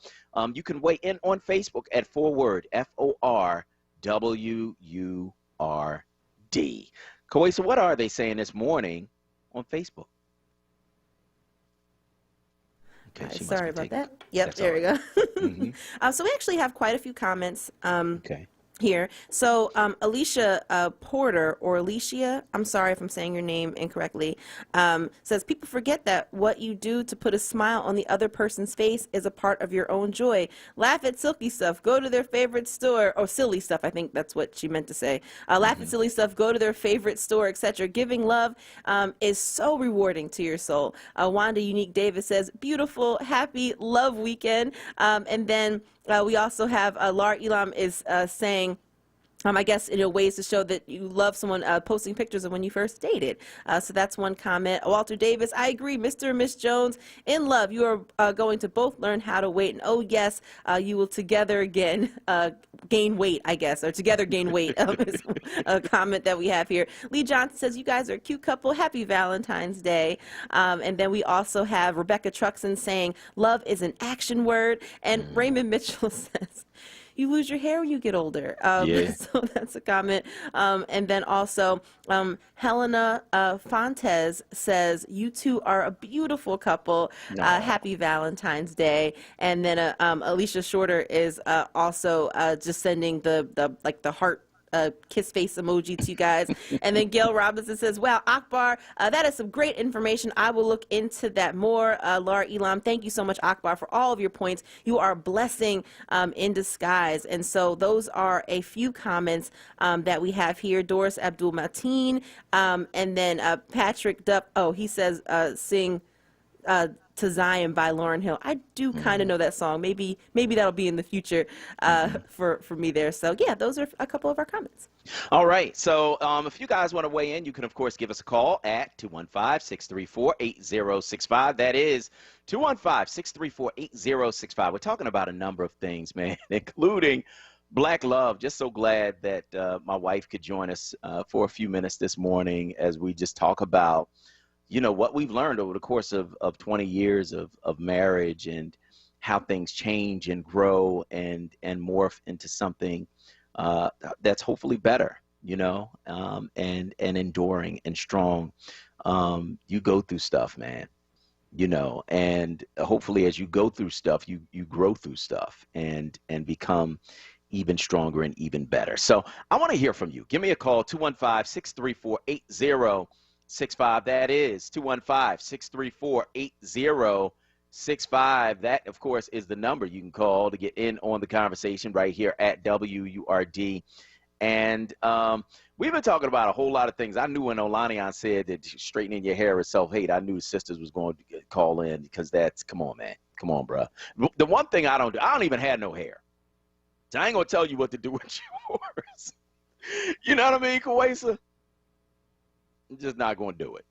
I can't. So that's kind of where I'm at. But I think that all of us, you know, have had some experience, man, where our blackness has served to make other people uncomfortable, you know. And you know what? My feeling is that's your problem. It's not mine. It's not mine. So let's go to the phone lines, talk to Al Jasper from Southwest on line 1. Go ahead. Hey, good morning, Solomon Jones. Good morning. How are you? Okay. I met you at the shopping center, my wife and I. You know, Southwest? Oh. Okay. I think it was last year. Yeah, I will give you an update on the information about the skating rink on Kopsky Parkway.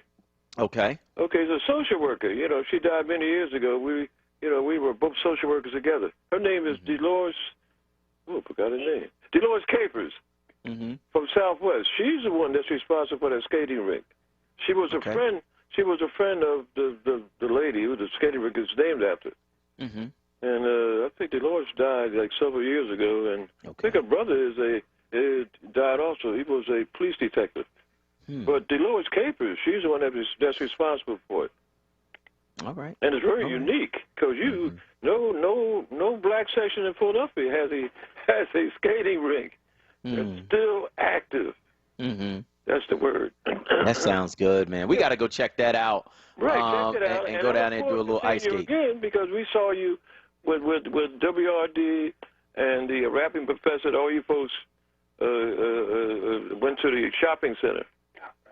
ShopRite. Oh, you talking about this? Okay, I remember that. That was and I met was that the hoagie making contest? Yes. Yeah, I remember. Right, okay, I remember. Rapping professor, and what's the lady? She's an activist. She has office space in the 12th Police District. I can't think of her name, but that was quite an event. I hope y'all do that again. I hope it's an annual fair. All right, we look forward to it. We got to go to break. I want to thank you so much for your call this morning on WRD. On the other side, Kawesa sings. I'm Solomon Jones. We'll be right back.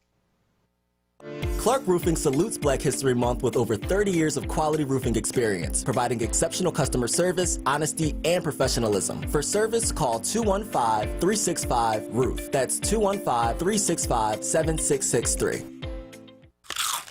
Okay, Her's new fire potato chips and cheese curls, they are spicy. Whew, they're hottest snacks yet. Hold on. Whew. But you know, it's not just heat. There's some nice sweet and savory stuff going on too. Ooh, there's that heat again. It burns, but it burns so tasty. Ooh, that's hot. Find Hers Fire Snacks at your store today. Whew. Taste the flavor, feel the heat, break out the Hers. WURD Radio is independent black media. And we're able to stay independent because of our forward movement and members like you. Treat yourself to the treat of buying a WURD membership. It's less than a quarter a day. That's less than a bag of chips. And we really, truly need to keep this platform going so that we can stay connected as we reimagine our community in 2021. Start or renew your forward membership today at wordradio.com/forward or call 215-425-7875. WURD Radio. Independent black media. Back by popular demand. It's Wake Up with WURD, hosted by Solomon Jones. Right now on WURD Radio. 96.1 FM. And 900 AM WURD.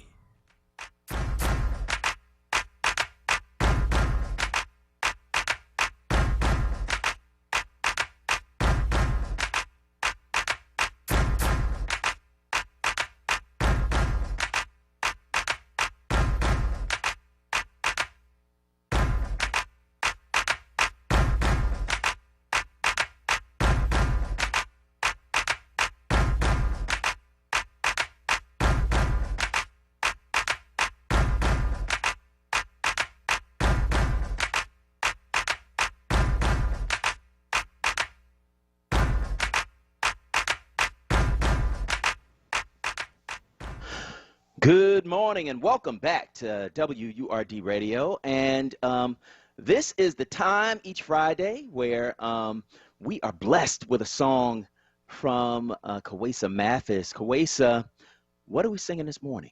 Good morning. So I'm going to sing My Funny Valentine. So that's what I will be singing this morning. Okay. All right, here we go. My funny Valentine,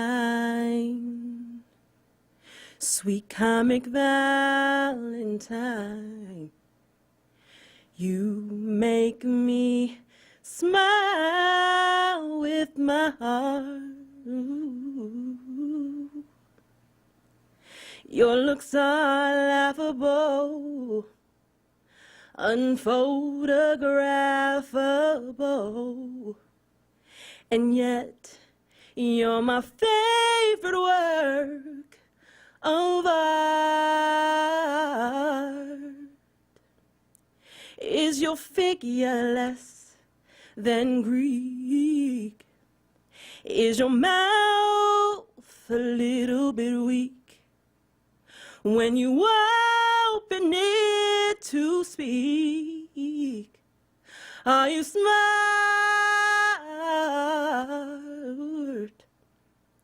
Don't, baby, don't you change your hair for me. Not if you care for me. Stay, won't you stay, little Valentine? Stay. Each day is Valentine's. Each day is Valentine's Day. Thank you. Girl, if you don't go ahead. Oh, my goodness, my goodness, my goodness, my goodness gracious. That is one of my favorite songs, and you just took it someplace else. Lord have mercy. I love that song. Thank you so much, Kawesa. That was beautiful. Thank you. Okay. All right. All right. All right. We're gonna work through that stage fright. Oh, we're gonna work all the way through it. To the other end. We're going to the other end of it. Look here. 215-634-8065. That is 215-634-8065. That is the number you can call to get in on the conversation right here at WURD Radio. You know, I got that church sway going on now. I'm just, you know, Lord. Valentine's Day coming this Sunday, and you know, we should be loving each other every day. I mean, it's not about a holiday or anything like that. We should be loving each other every day. But, you know, to take a day to kind of pause and think about that love that we have with each other, just a beautiful, beautiful thing. Let's talk with Anthony from Delaware online, too. Go ahead, Anthony. Good morning, Solomon. You must have was reading my mind. Now, me and you are men of a certain age, a certain decade. Mm-hmm. Now, about this hair thing, and I think you know where I'm going with this, probably a minority view, that I think that some things have just gone too far. Going too far. With all these men, young men with all these dreads in their hair. I mean, at one time, we always knew that to get a decent job, you had to take out your braids. We knew that was just automatic. This jail culture, I think, has been pushed into the mainstream and been mistaken as black culture. You know, sagging pants, walking around with slippers on, and women with blue hair. And we knew that wasn't acceptable. And I know it's a minority, like it might be black culture, but I don't think it is. It's this showing off and it's ignorance. And I think to get a decent job for men, you got to take them dreads out your hair. How far are you going to go with your dreads? Is that going to prevent you from moving forward in your career? You know, and sagging pants, that's jail culture, has been pushed into the mainstream and mistaken that it's our culture now. Some things have gone too far. We always knew coming up from the civil rights era that you had to stand up straight, you know, be presentable. That's what was taught by the Black Panthers in that era. And now it seems like anything comes lately is acceptable. We got to accept, you know, it's our culture. And I don't believe that some stuff can hold us back as a people. Have a good day. All right, man. I want to thank you for your call. I think that I'm on the opposite end of the spectrum with that. I really am. I think that you should be able to wear your hair how you want. Now, you know, as long as you're clean, right? And so, you know, I mean, you know, bathe, wash your hair, whatever. As long as you do that, you should be able to come in the workplace, and as long as you're productive, you should be able to do that. That's what I think, you know. Now, maybe I'm in the minority. I don't know, but I want to hear from you. And you let me know what you think. Give me a call, 215-634-8065. That is 215-634-8065. That is the number you can call to get in on the conversation right here at WURD. Jacob from Alney's on line one. Go ahead, Jacob. Hey, peace be unto you, Solomon. And I saw that interview, you and your wife. Beautiful, beautiful. That's what we need. And we got to, she might have to write a book on her side of this thing.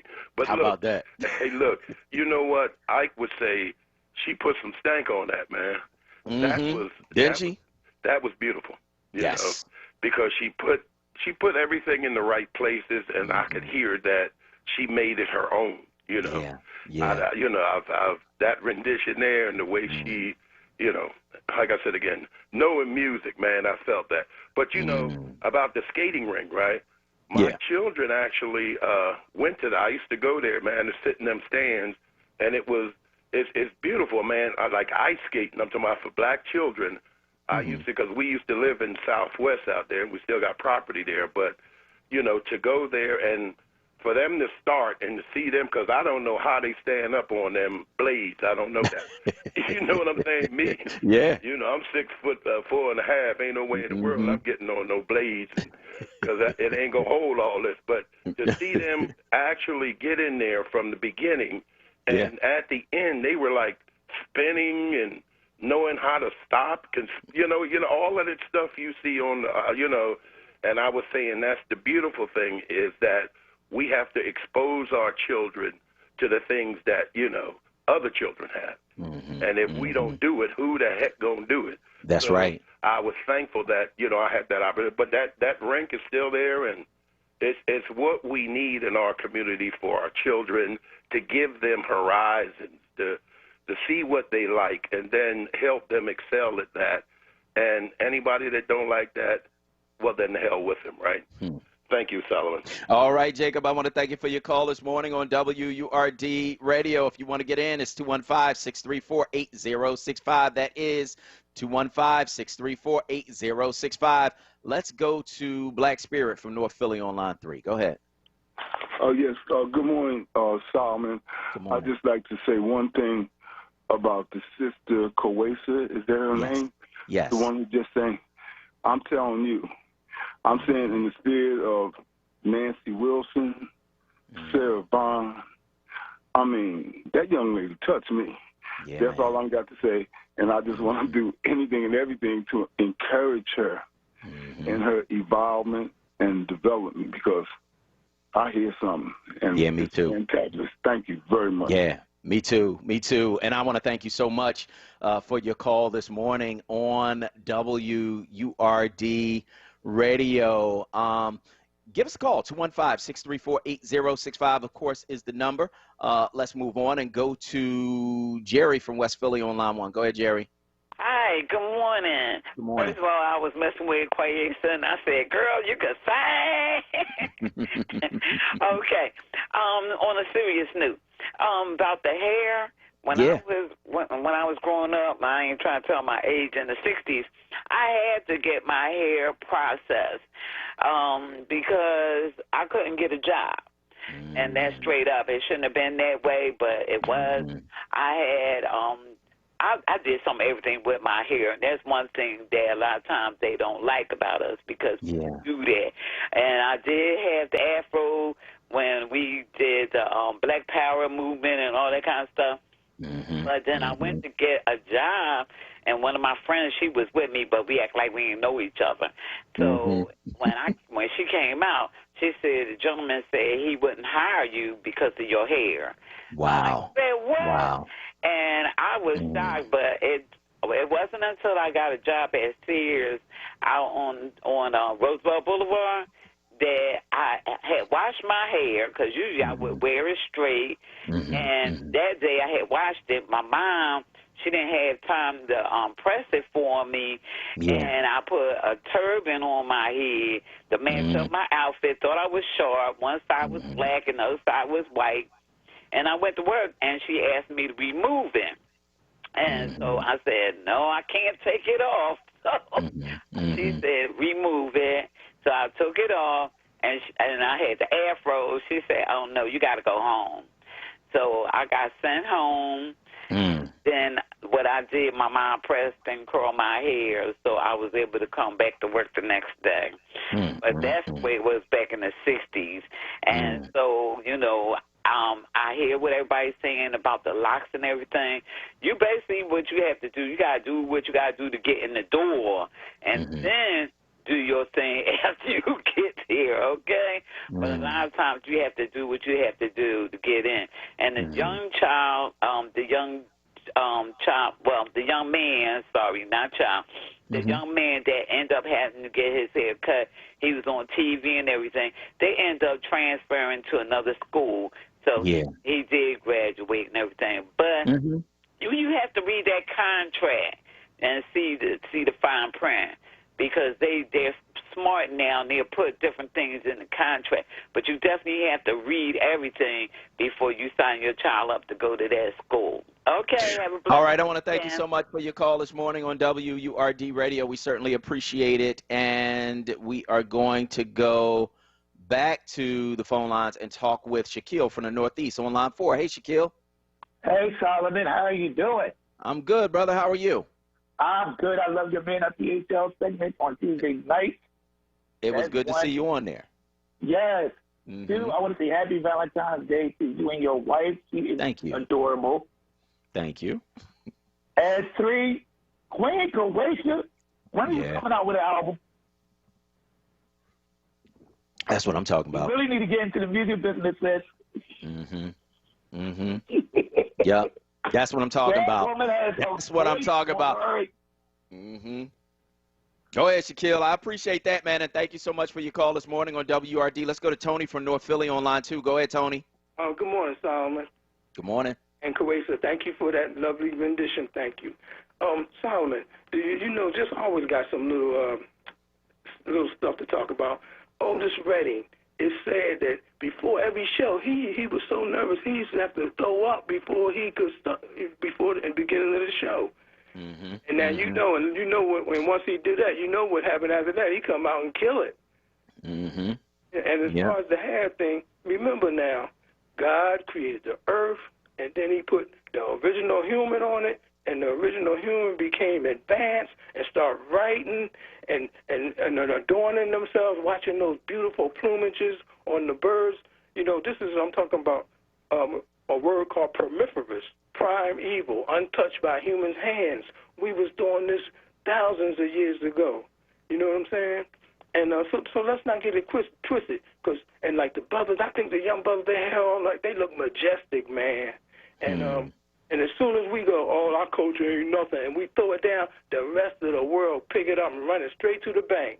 So let's not stop. Yep. You're right about that. Now you know what I'm saying? Absolutely right about that. We create stuff everybody else get paid off of. Yeah, we've been doing this thousands of years. Peace. Thanks for listening, bro. All right, man. Thank you for your call this morning on WURD Radio. Want to remind you that WURD is committed to keeping Black history alive and ensuring that our voices are heard. Each February, we honor Black history, and each day we are committed to making Black history. WURD is the only Black-owned and operated talk radio station in Pennsylvania. We serve our community by providing information to educate, uplift, and inspire our listeners. Make your mark in Black history now. Join or renew your 4WURD membership today.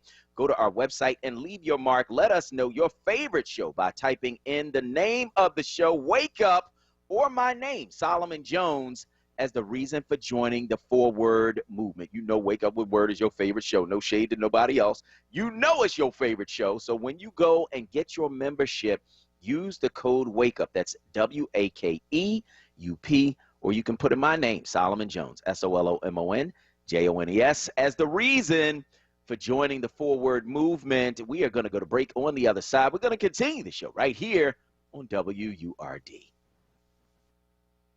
Attention WURD audience, do you know that you can get help with your PICO energy bill? PICO is here to help you with financial help through various assistance programs, including the PICO CAP program, which provides a monthly credit for eligible low-income customers based on the customer's total household gross income and energy usage. If you are experiencing financial hardship, you may qualify for the PICO CAP program. And PICO Cares is the customer assistance and referral evaluation service designed to assist special needs, low-income customers who have a temporary personal or financial hardship that prevents the payment of your PICO energy bill. If you have a special needs child or adult in your care, your household may qualify for the CARES program. Call 1-800-774-7040 today to see if you qualify due to an existing situation or a change in circumstances within your household. Call 1-800-774-7040 today for more information on the PICO CAP or PICO CARES program. PICO, powering our communities. Tune in this Saturday at 10 a.m. for the Educational Pulse with the School District of Philadelphia with host Dr. William Haidt. This is not a fad for us. We will not resume our regular programming when things die down. We're not black to help our bottom line or because it's politically correct. We're not joining a fight. This has been our fight, our message, our people. Black lives have always mattered here. We are undeniably, indefatigably, unapologetically, permanently Black Talk Media. WURD.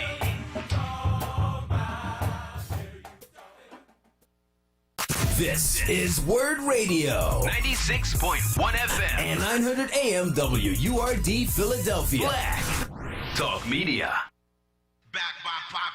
It's Wake Up with WURD, hosted by Solomon Jones. Right now on WURD Radio. 96.1 FM. And 900 AM WURD.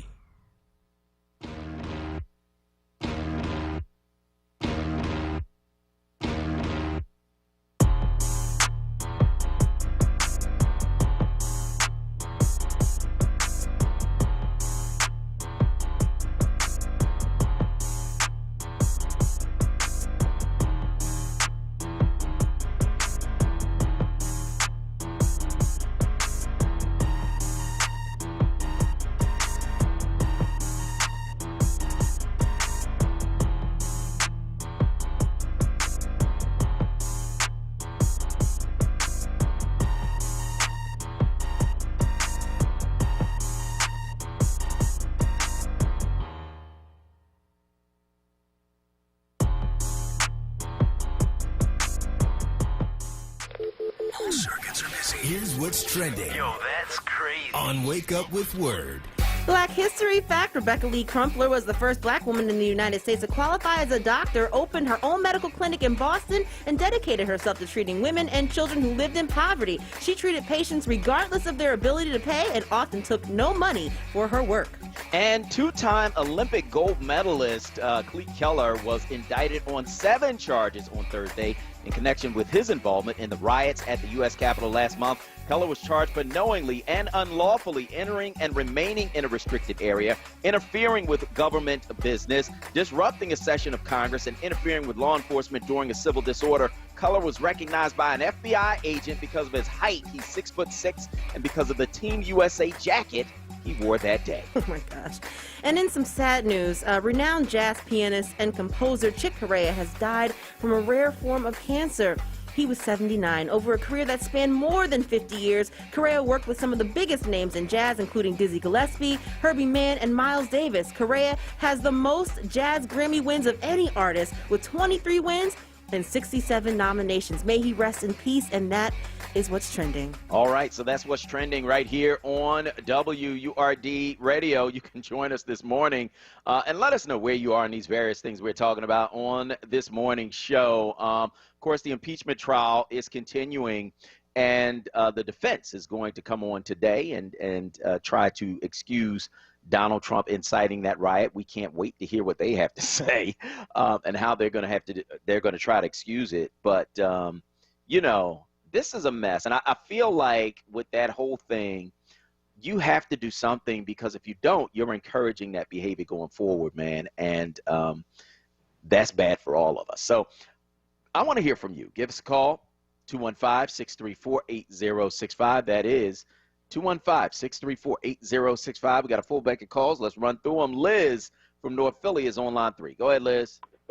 And good morning, Solomon and Khalifa. I just wanted to say, Khalifa, I'm sorry. I just wanted to say good morning. Congratulations to you and your wife. I'm glad to know that love is still in the air. Mm-hmm. I would like to comment on the gentleman who called with regards to the dreads, stating that they represent jailhouse mentality.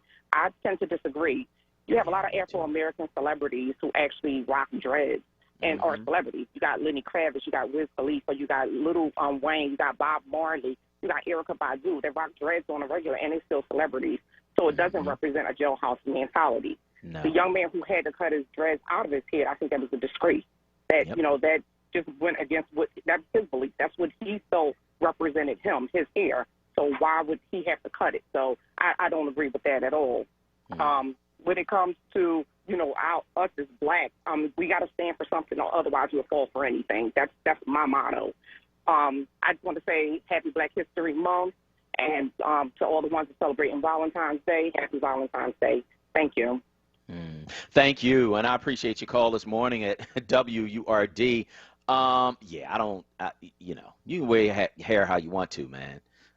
And if you're black, you know, part of the reason why there was that kind of visceral reaction to our hair, and Jerry told that story. She was there in the 60s and working, and part of the reason why you had that reaction to black hair is because black people were no longer ashamed of their hair. We had been made to feel shame, right, about our black skin, about our black hair, about our black culture, about our black selves.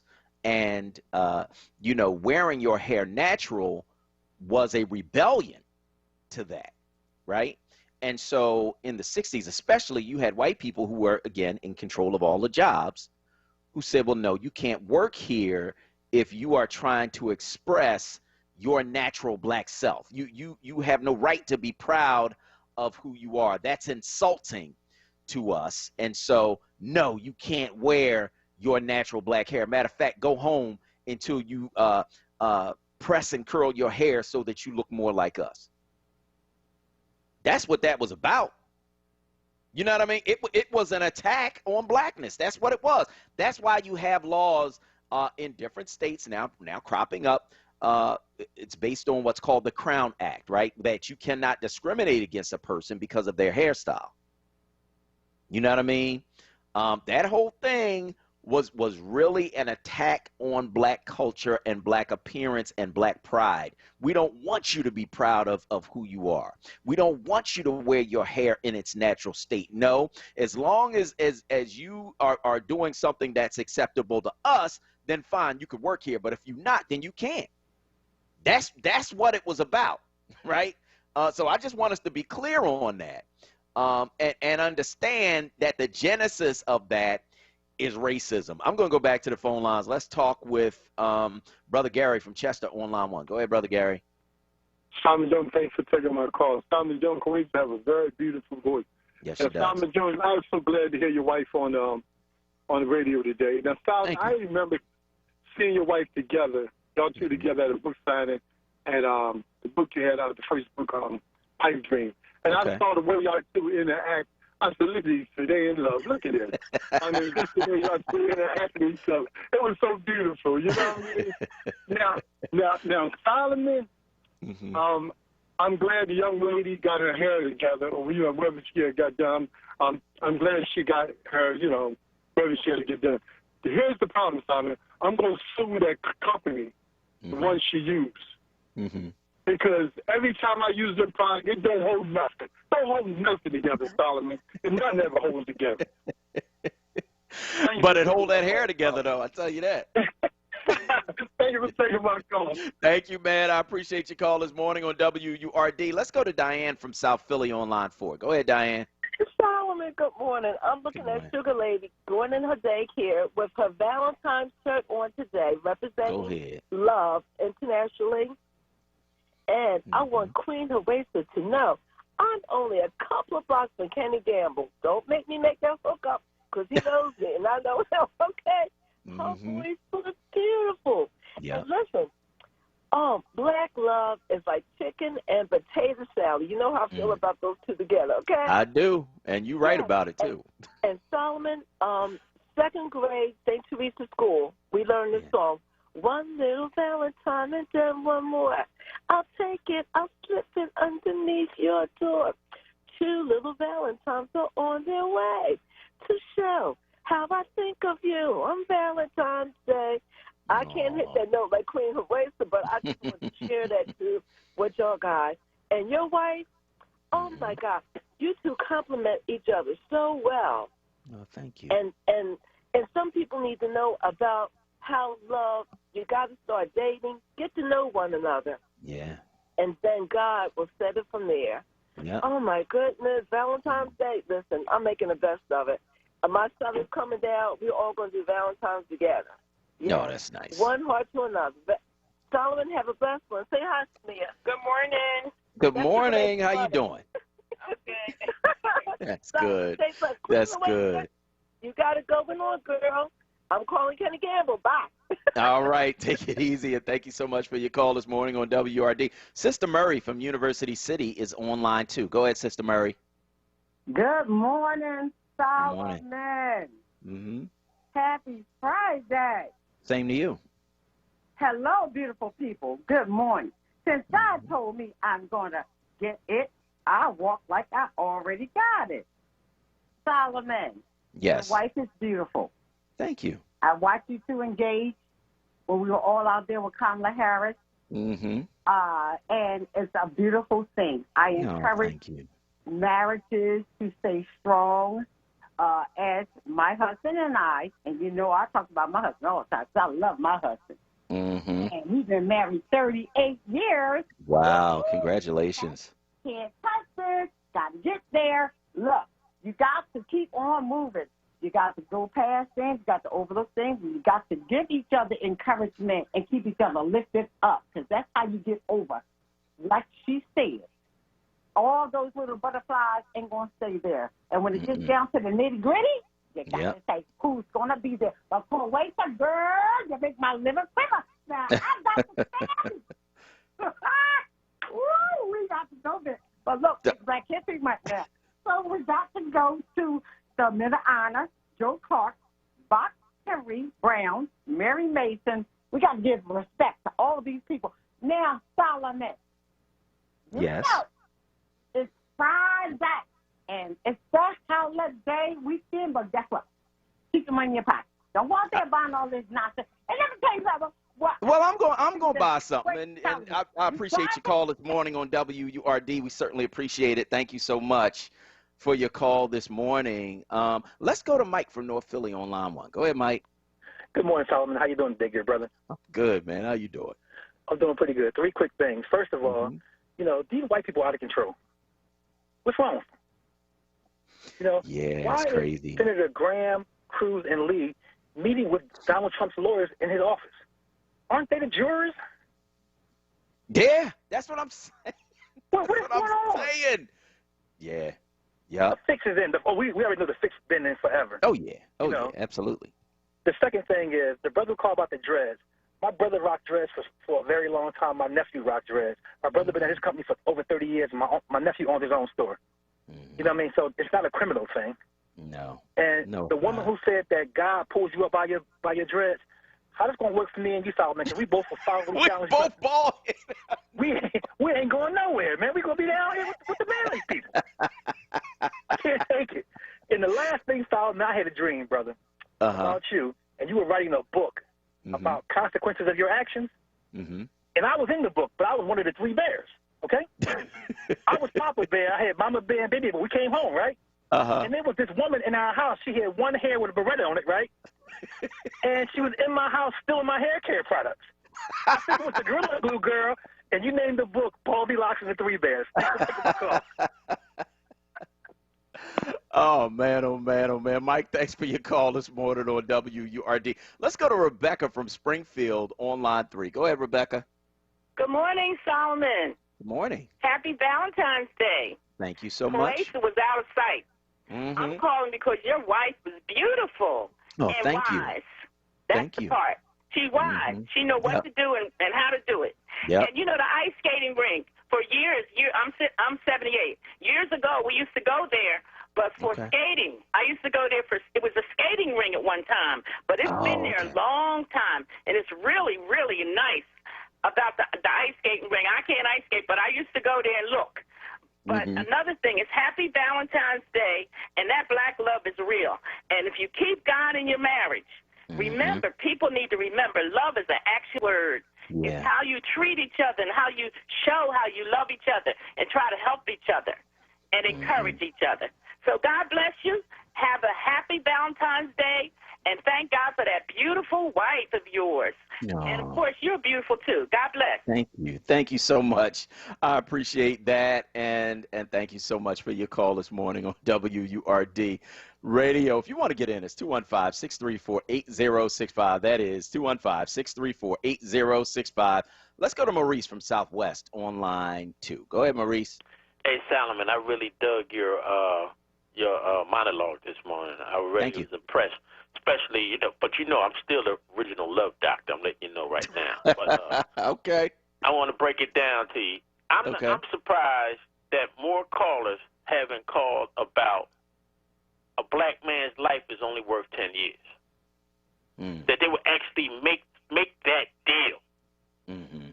I mean, it's on television. We have videotape. We have people pleading for his life. We had the man crying out for his mother. That's just like if they just went downtown and threw a rope over a light pole and hung him right there.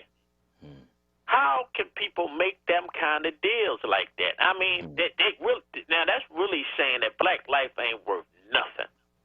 When you got a guy with video evidence and people there as witnesses, and they say, you know what?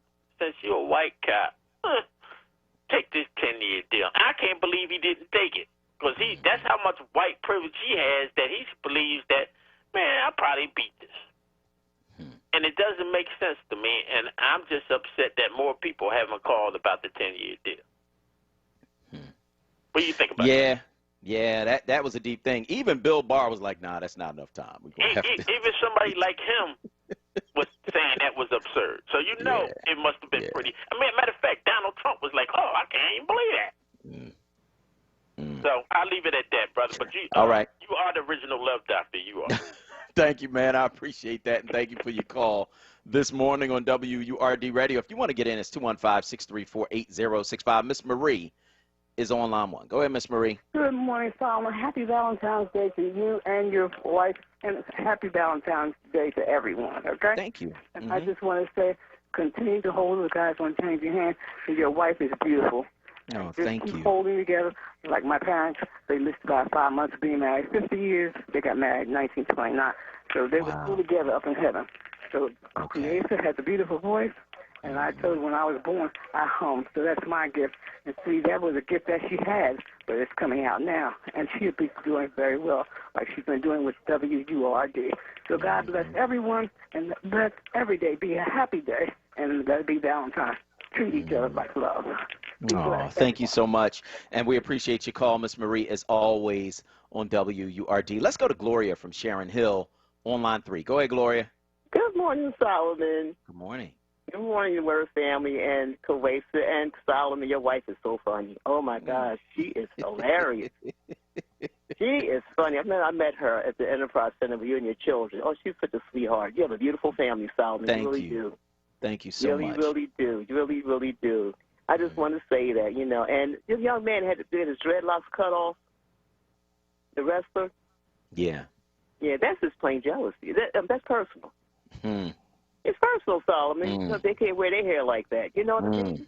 That's what it is. Our hair is beautiful. I wear my hair. I wore bushes before. I wear my hair in braids. My hair is long too. But I'm just saying, you know, I say thank God for my hair. I love it, and I don't get perms anymore. I started getting perms over 10 years ago.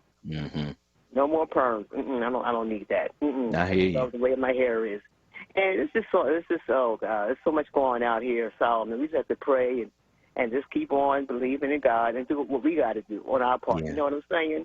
Yep, I do. All right, have a blessed one. Thank you so much, Gloria. We appreciate your call this morning on WURD Radio. Of course, people are weighing in on Facebook at 4WURD. That's FORWURD, FORWURD. Hundreds of comments, as usual, and we appreciate all of you. Let's try to get to a few of those. Kawesa, what are they saying this morning on Facebook?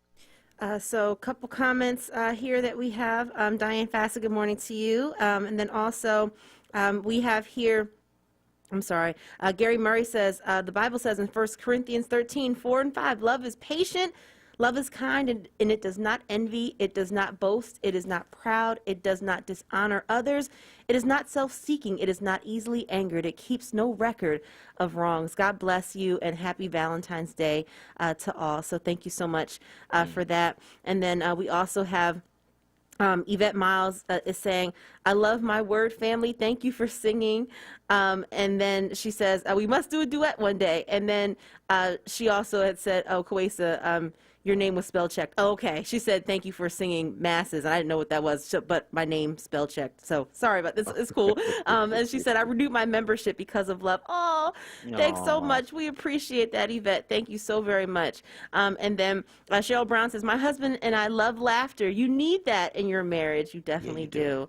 You definitely do. And then good morning to Brenda Bellinger. And she's saying, good morning, and she's saying be blessed and have a safe weekend. And then also, I'm not sure who Irv is, but I think Irv weighed in too. So thanks so much, Irv. I can't see you now, but if you're checking us out, and thank you so much for checking us out. Suki Block says, I just want to say thank you for everything to Dr. Sanford. I am a white 68-year-old with lots of access to technology and no health criteria. I keep telling my friends I'm not jumping in line and I'm respecting the guidelines so people who need the vaccination most can get it. Sometimes I feel crazy. I think she's saying because I'm white, I think, but I think that's what you're saying, Suki. But thank you so much, Suki, for understanding the fact that there are folks who really need to be getting this vaccination. So we definitely appreciate it. And she also says friends keep saying I should do what's good for myself because the system is messed up. But then she also says Happy Valentine's Day. Well, we just, again, like I said, thank you so much for looking out for other folks. We greatly appreciate it. And I think those are most of the comments here because the rest of them are hidden. But I will try to grab those when I can and read them out loud when I have an opportunity.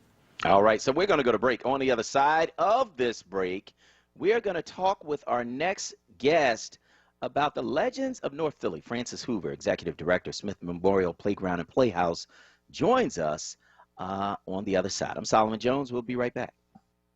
WURD Radio celebrates Black History Month with Black Artist Story 365. Brought to you by Keystone First and Commonwealth Charter Academy. Welcome to Black Artist Story 365. My name is Envy McKee. Get into this episode where we explore the art and artistry of revolutionary poet Nikki Giovanni. Yolanda Cornelia Nikki Giovanni Jr. was born in Knoxville, Tennessee to Yolanda Cornelia Sr. and Jones Gus Giovanni. In 1960, young Queen Nikki began her studies at her grandfather's alma mater, Fisk University, in Nashville, as an early entrant. In 1967, she graduated with honors with a BA in history.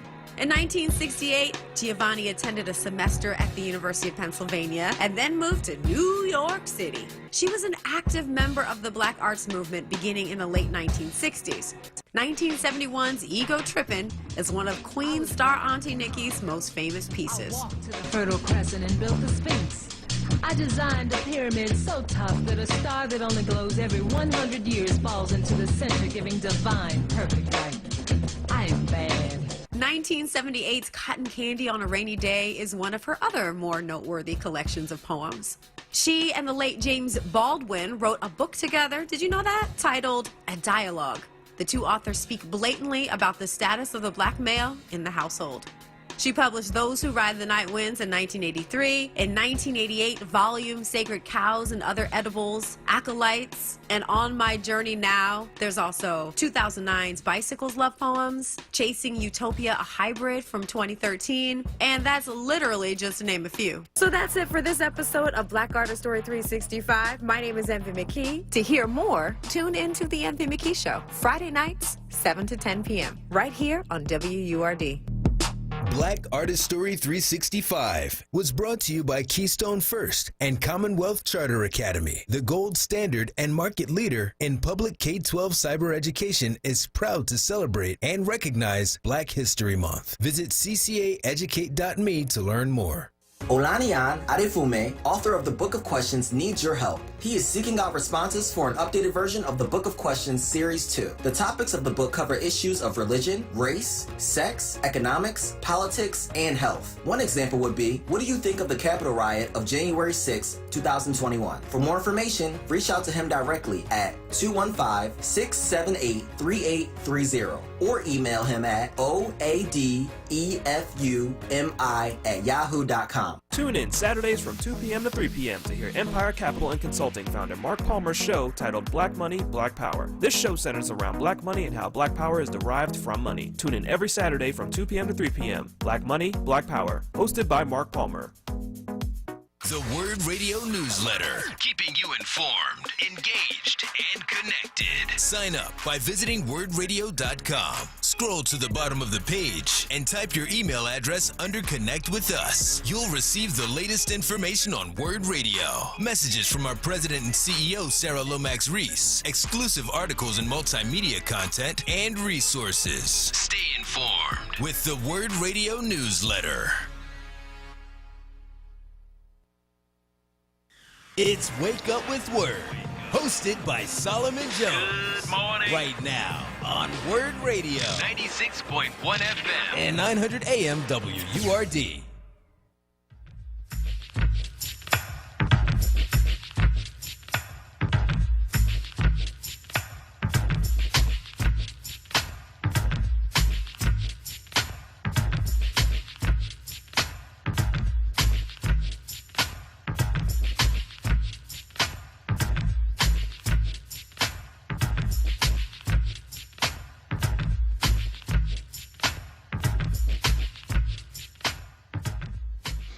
Good morning. This is Solomon Jones on 900 AM, 96.1 FM, WURD. And I want to welcome you back to Wake Up with WURD. And now we're joined by our next guest, Frances Hoover.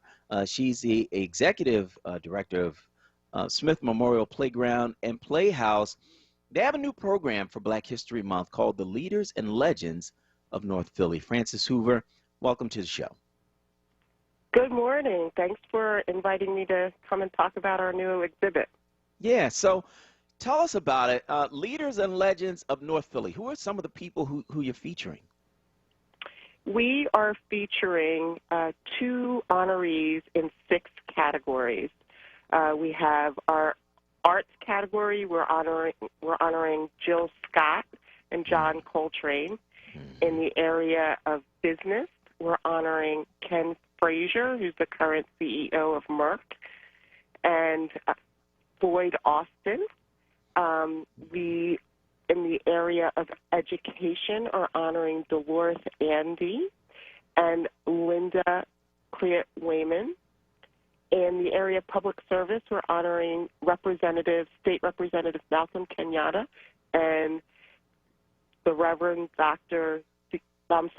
and Cecil B. Moore. And then in the area of public service, it's the Reverend Dr. Leon H. Sullivan and David N. Falaka Fatah. And then finally, in the area of sports, we're honoring Joe Frazier and Kyle Lowry. Oh, I love it. Love it, love it, love it. And so when you talk about these legends, right, and I'm thinking about somebody like a Jill Scott, who is, you know, here with us and still doing fantastic work, has moved out of poetry and then to song and then to acting, just really killing it. How did you go about choosing the people who were going to be featured? Well, in each category, we, first of all, wanted to select someone who, as you mentioned, was living and currently contributing. And then we wanted to select someone that was deceased and, you know, that we wanted to honor posthumously. So we, you know, it was an interesting process because this is an idea that, like, had seeds in December. So we really pulled it together quickly. And the interesting thing is that there are so many achievers that are coming out of Philadelphia in general and out of North Philadelphia specifically that there are many, many choices that we could have made. So for this round, it wasn't a really scientific kind of process that we went through. A team of people that work at Smith got together and selected the honorees, and then we reached out to either the honoree or their family to see if they would be interested in being honored by us, and then we went from there. But we are super excited because we hope that this is something that becomes an annual event, and we feel like there's there's a richness of opportunities for people that could be spotlighted in this kind of way. Yeah, absolutely. So you got James Frazier, Ken Frazier, I'm sorry, who is the CEO and chairman of Merck. And I'm looking at his bio. He went to Masterman, and then he went to Northeast High. So did I. So that means I'm going to be a CEO one day, too. How'd you go about choosing him? So it's interesting because we have some connection to Merck. We've had people from Merck on our board. And, you know, we see him as a very visible and a high-ranking African-American in a very important and large corporation in America. And, you know, we see him as a really unique story about what potential you can have, you know. Like, I mean, in general, we wanted to select people. We wanted the children living in North Philadelphia and all around to know that, you know, these people walked the streets that I walked. These people lived in the neighborhoods that I lived in, and they did things that I can also potentially do. So, I mean, I think that he is just inspiring in what he's achieved in his own career, but he also is someone who's known for giving back in a big way. I mean, he just made a major $1 million gift to Temple to help with research. I think it's around high blood pressure for African Americans. So he's actively, you know, returning to the community and giving back to, and that was another reason. Yeah, yeah. And so the name that jumped out to me, there were two names that you had together, David and Falaka Fatah. And of course, they founded the House of Umoja and were a major influence in stopping gang violence in the city of Philadelphia. Talk about their contributions and why you decided to include them on this list.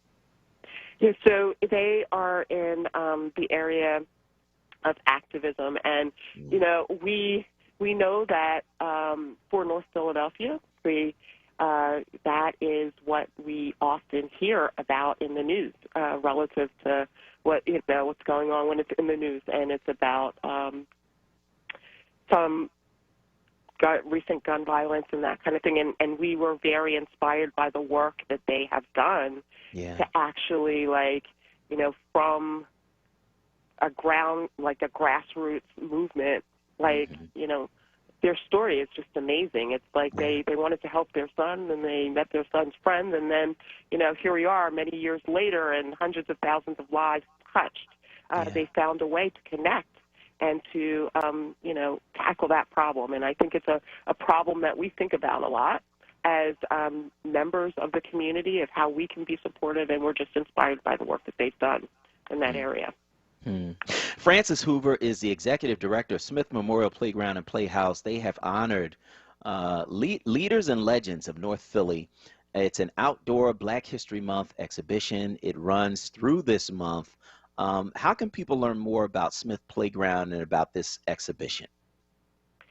Well, you can find Smith Playground through our website, which is smithplayground.org. The exhibition will remain up through the end of the month, and because it's outdoors, you can stop by any time you want to. It's out and open for view. We wanted to make it, just in this time of the pandemic, we wanted to make it easy and for people to feel safe to come out and spend time, so to be outdoors and know that they could be socially distanced. And the playground itself right now is closed and will reopen in the spring. So we hope that people will join us when we reopen at the end of March. March 27th will be our Play-A-Palooza, which is our grand reopening event every to launch our peak season every spring. And then we invite people to come out. It is a great alternative for families and kids during a time when being outdoors, it feels a little bit safer than being indoors, and where families need a break to get outside. We have 6.5 acres, and we were open last year, and it was a great relief for people to be able to get outside and be safe. Yeah, I hear you. That is Frances Hoover. She's executive director of Smith Memorial Playground and Playhouse. Make sure you go and check out their exhibit. It's called Leaders and Legends of North Philly. It's an outdoor Black History Month exhibition. If you go to 33rd and C-Suite Moore, go through the park. Matter of fact, 33rd and Oxford is close, so you go through the park, you can get right there to Smith Playground.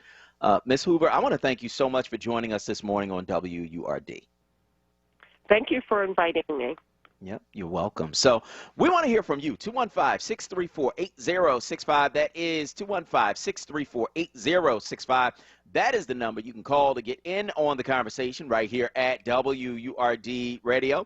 Let us know where you are on these various things we're talking about on this morning show. 215-634-8065. So many people, man, and that's why I wanted to have everyone to talk about it. Who came out of North Philadelphia, just making a huge impact on the world. Ken Frazier is the CEO of Merck. You know how big Merck is? Merck is the biggest vaccine maker in the world, right? And so Ken Frazier, of course, was their general counsel. Now they're CEO and chairman, and just, killing it, man, making huge contributions, not only through his work, but making tangible contributions to the work of others. And so, Jill Scott, John Coltrane, all of these people with these connections to North Philadelphia. And just the fantastic work that they have done. I encourage you to check out that exhibit and check out these history makers. 215-634-8065, of course, is the number that you can call to get in on the conversation right here at WURD Radio. Let us know where you are on these various things we're talking about on this morning show. 215-634-8065 is the number you can call to get in on the conversation. You can, of course, also weigh in on Facebook at Forward. That's FORWURD, FORWURD, and let us know where you are on these topics we're talking about on this morning show. Kawesa, what are they saying this morning on Facebook? So we have a few comments here. I'm just pulling some back, but Keith Harris, good morning to you. Thanks so much for checking us out a little while ago. He says, good morning, Word family, praying everyone has a blessed and safe weekend. So that is one comment that we have here as well. And then also, I guess this is from when I was singing earlier. Rovetta Everett Gilmore says, beautiful, Kawesa. Cheryl Brown said, I see you, Solomon Sway. And then also Teresa Harris says, absolutely beautiful. I loved it. Thank you all so much. Sonia Marie says, she's saying, yes, we need to love on each other every day. She's definitely right about that. And then Gail Marie says, marvelous, outstanding, Queen. Thank you. So those are a couple comments. And then also we had a couple other folks weighing in as well, trying to pull it. I guess this is also from earlier when we're talking about the hair, but Laura Elam said, who is this man? Where is the G-hook? So that's one comment. Kimberly Wright says, jail culture, so I can't love my beautiful locks. Yeah, I hear you on that. Yeah, and we gotta love our hair. You know what I mean? Gail Robinson says, beautiful and smooth, Kawesa, amazing. D. Jones says, girl can sing. Oh, thank you. I appreciate that. And then also, we have here Geraldine Mayfield saying, beautiful park. We had our first family reunion there. And Doris Clark says, good morning. Happy Valentine's. Thanks, Solomon, and thanks to your beautiful wife for showing the world the beauty of Black love. So, yes, that was definitely, I texted you, Solomon. I was like, that was a great segment. So, definitely appreciate that. And then lastly, we have here, no, a couple more, actually. Diane Fassett says, the simple truth is no one has to like the way you wear your hair. People don't like the way people dress. Ultimately, it's about self-love. I never figured out how an obese person can call another person fat. People down other people because they have a sickness within and usually need to feel superior, where Trump's followers are the poster children. Yeah, definitely. And then also we have here Phyllis Williams saying, Solomon, just want to say, as you were talking, your wife looked at you like a little girl in love. Oh, but yeah, Solomon, you looked at her the same way, though. So it was just so adorable. I love it. I love it. That is so great. And then we also have, I'm going to say a good morning to Harvey Smith as well. It sounds like he was on as well. But yeah, those are a few of our comments that we have on our Facebook page. All right. So love that. We are going to go to break. On the other side, we're going to continue the show right here on WURD. Looking for an exciting and well-paying new career opportunity? MCAP is a free manufacturing career accelerator program. In just 7 weeks, learn new career skills, earn industry certifications, and connect to manufacturing companies who are hiring. To see if MCAP is right for you, call 215-770-7101. That's 215-770-7101. MCAP is brought to you by Drexel University's Goodwin College of Professional Studies in partnership with EDSI Incorporated. MCAP is an equal opportunity program. Diverse candidates, including women and people of color, are strongly encouraged to apply. Tune in to More Than That with Gia Peppers live this Saturday, February 13th at 3 p.m. on WURD Radio, 96.1 FM and 900 AM, or wherever you listen to podcasts. This episode of More Than That is sponsored by General Motors, who is committed to becoming the most inclusive company in the world. Everybody in. Listen to Laborers Live. We created the weekend. We created the 40-hour work week. We just want enough to feed our family, be able to send our children to college, and let our next generation do better than we did. To people that might have forgot how important unionism is in a country like the United States. People now infringing on our 8-hour work day, kind of work people more than 8 hours without overtime, kind of work people without benefits. In the long run, everybody's getting fat paycheck except they're working. So this is really a wake-up call for America. The struggle is continuous. Tune in to Laborers Live every Friday from 4 to 5 p.m. Sponsored by LESIT, the Laborers Employers Cooperation Education Trust of the Laborers District Council of Philadelphia and vicinity. Local 332, Sam Staten Jr. Business Manager. Local 57, Esteban Vera Business Manager. Local 135, Dan Woodall Jr. Business Manager. Local 413, James Harper Jr. Business Manager. The Laborers District Council, Ryan Boyer Business Manager, and Tony Staten, Executive Director of LESIT. Lifting every voice till earth and heaven ring. This is WURD Radio, 96.1 FM and 900 AM WURD Philadelphia. Black Talk Media. You're waking up with WURD, hosted by Solomon Jones. Good morning. Right now on WURD Radio, 96.1 FM and 900 AM WURD.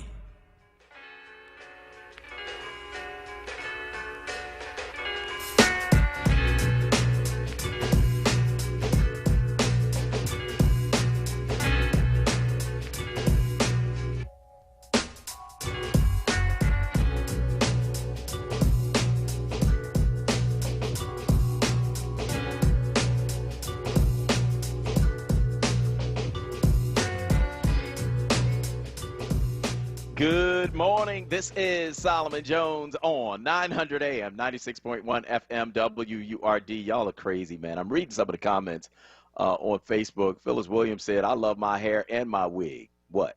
You know what I mean? So, I can dig it. Hey, that's yours, man. You do what you want. And that's how I feel about it. I feel like, the one thing that you can't compromise on, in my view, is cleanliness. So you want to make sure that however you wear your hair or just make sure you clean. That's where I'm at. But beyond that, do what you want. Do what you want, man. It's you. So you do what is beautiful to you. It doesn't really matter whether I think it's beautiful. If you think it's beautiful, then you should do it. So that's where I'm at. I don't know. The other thing I think, well, I'll save that for another day. But 215-634-8065, that is 215-634-8065. That's the number you can call to get in on the conversation right here at WURD Radio. That is the number you can call to get in. And you know what caught me by surprise, Kuwaisa? I didn't realize, and maybe I just wasn't looking at the weather as closely as I should have. I did not realize it was going to snow again. Like, what was that? Was it yesterday? The day before yesterday it snowed again? I didn't realize that.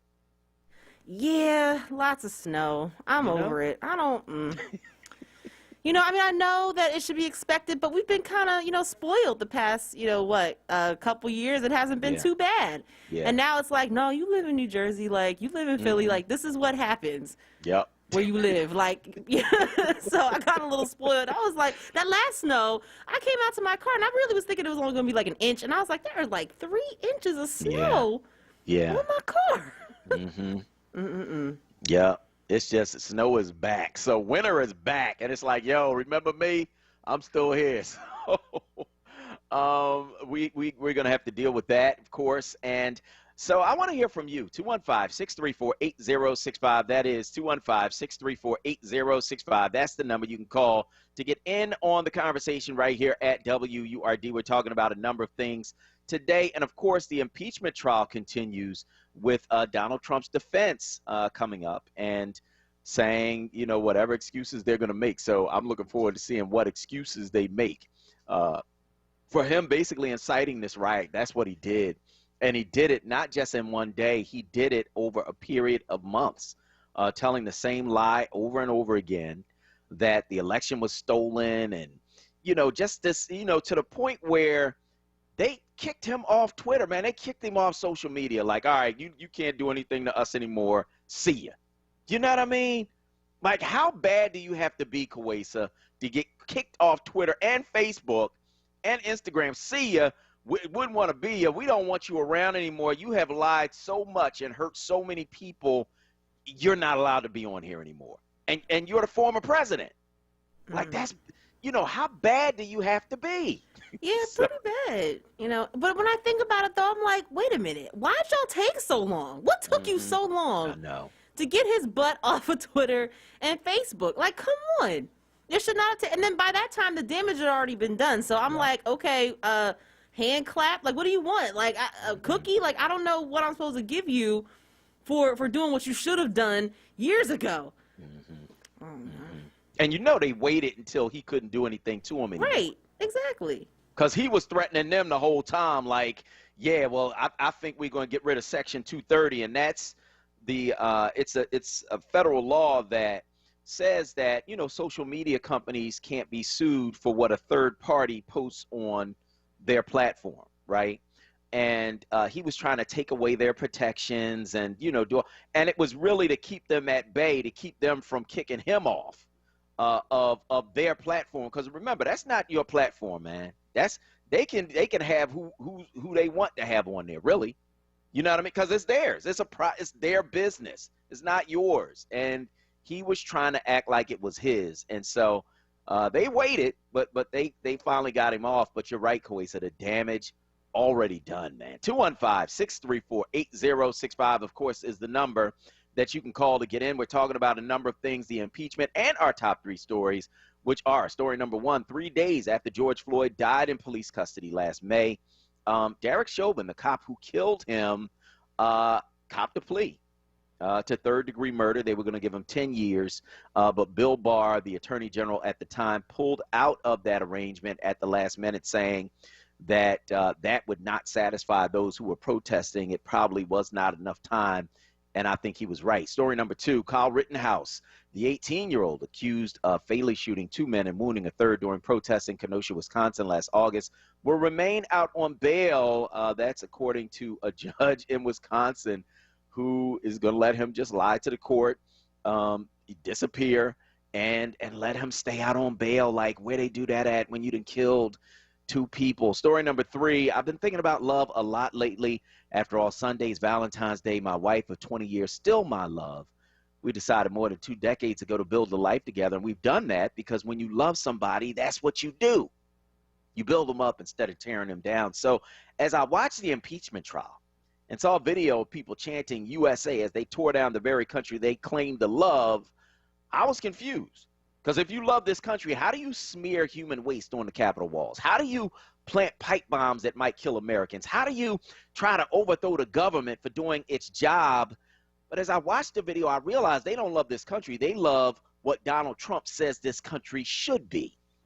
That's why even as they invaded the Capitol, they said things like, our president wants us here. We wait and take orders from our president. He'll be happy we're fighting for Trump. And after they did it, Trump told them he loved them. But that can't be true either, because love don't send you into danger and then say you're on your own. Love don't put you in a corner and leave you there alone, because here's what I've read about love, and I've come to know that this is true. Love always protects, always trusts, always hopes, always perseveres. Love, true love, never fails. I want to hear from you, man. Give me a call. 215-634-8065. That is 215-634-8065. Let's talk to Yusef from Swedesboro on line one. Go ahead, Yusef. Hey, good morning, Solomon audience. You know, this thing with this Trump, with this impeachment, you know, the Democrats, to me, they were playing softball. You know, why did they allow the C-SPAN cameras to not be on to show that the Republicans either weren't in their seats or weren't paying attention? Why did they not also bring in more witnesses? I know they say they realized they weren't going to get the votes. It doesn't matter. Put it all out there, because the American people need to see, you know, what these folks are really about. I don't think they did as good of a job as they could have. Granted, it was. What do you think they should have done? They should not have allowed the C-SPAN cameras to be turned off, because remember, in the other hearing, C-SPAN cameras were turned on so you could see what the senators were doing while this hearing was going on. But there were also, you know, there were witnesses that they should have tried to get, even if it meant like who? Subpoenaing. There were people in the cabinet that they wanted to bring in and to subpoena them. Mm-hmm. Even if it would have drawn this process out a little longer, I don't think it would have affected the COVID response that's going on.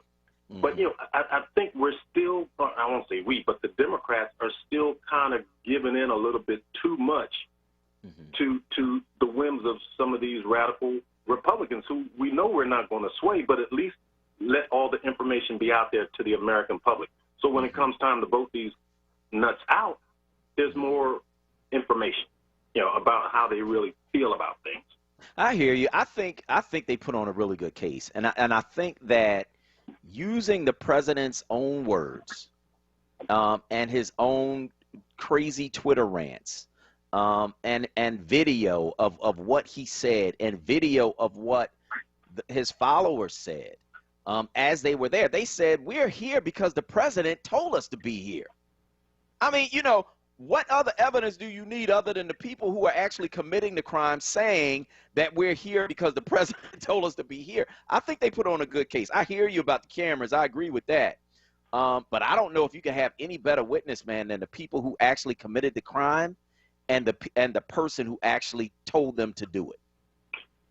But would you agree if they had somebody like, say, Mark Meadows, somebody that was inside the White House? They all were there, though. Oh, inside the White House. Inside the White House, yeah. To kind was of he willing to testify? Yeah, just to come testify. Was he willing to testify? You'd have to subpoena him. I mean, but still, even that gives you, if they plead the fifth, okay, that adds more credibility to the fact that, I mean, granted, we know that, what took place was incited by this knucklehead, the ex-president. I don't call him former, the ex-president. That's the way I look at him. But, hey, it is what it is. Like I say, I mean, they did put on a compelling argument, but I think they could have done more. Could have made it a little stronger. Yeah. Okay, I hear you. And I want to thank you for calling this morning on WURD Radio. I'm looking at the video and the stuff that you never saw before, and just all of it, man. It's just like unreal, Kawesa. When you see it all together, I don't know if you got a chance to watch any of it. Did you see any of it?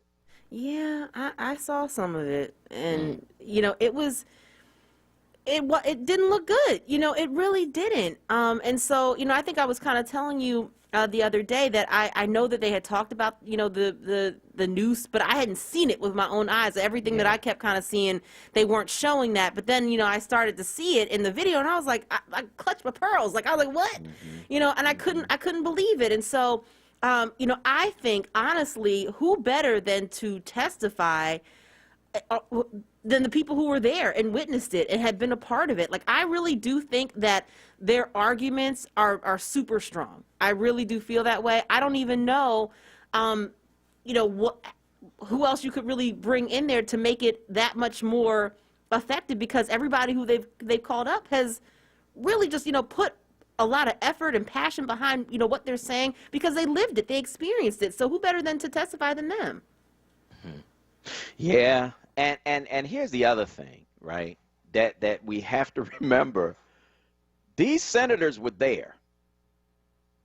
Like, the people who are on the jury are also the victims of the crime. Like, y'all were there. So what is it that I can tell you that beats, you being there and knowing that these people are there and they could kill people and did, right? Like, I don't know, what else you need to tell them, man, but it really doesn't matter what you tell them, because they have their minds made up that they are going to support, this crime and this ex-president and, the white supremacy that's behind it. And that's what we have to solve. That's what we have to deal with. That's what we're up against. That's going to do it for today's show right here on WURD Radio. I want to thank all of our guests who joined us on today's show, including Akbar Hassan, personal financial advisor, Taylor Allen from Plan Philly.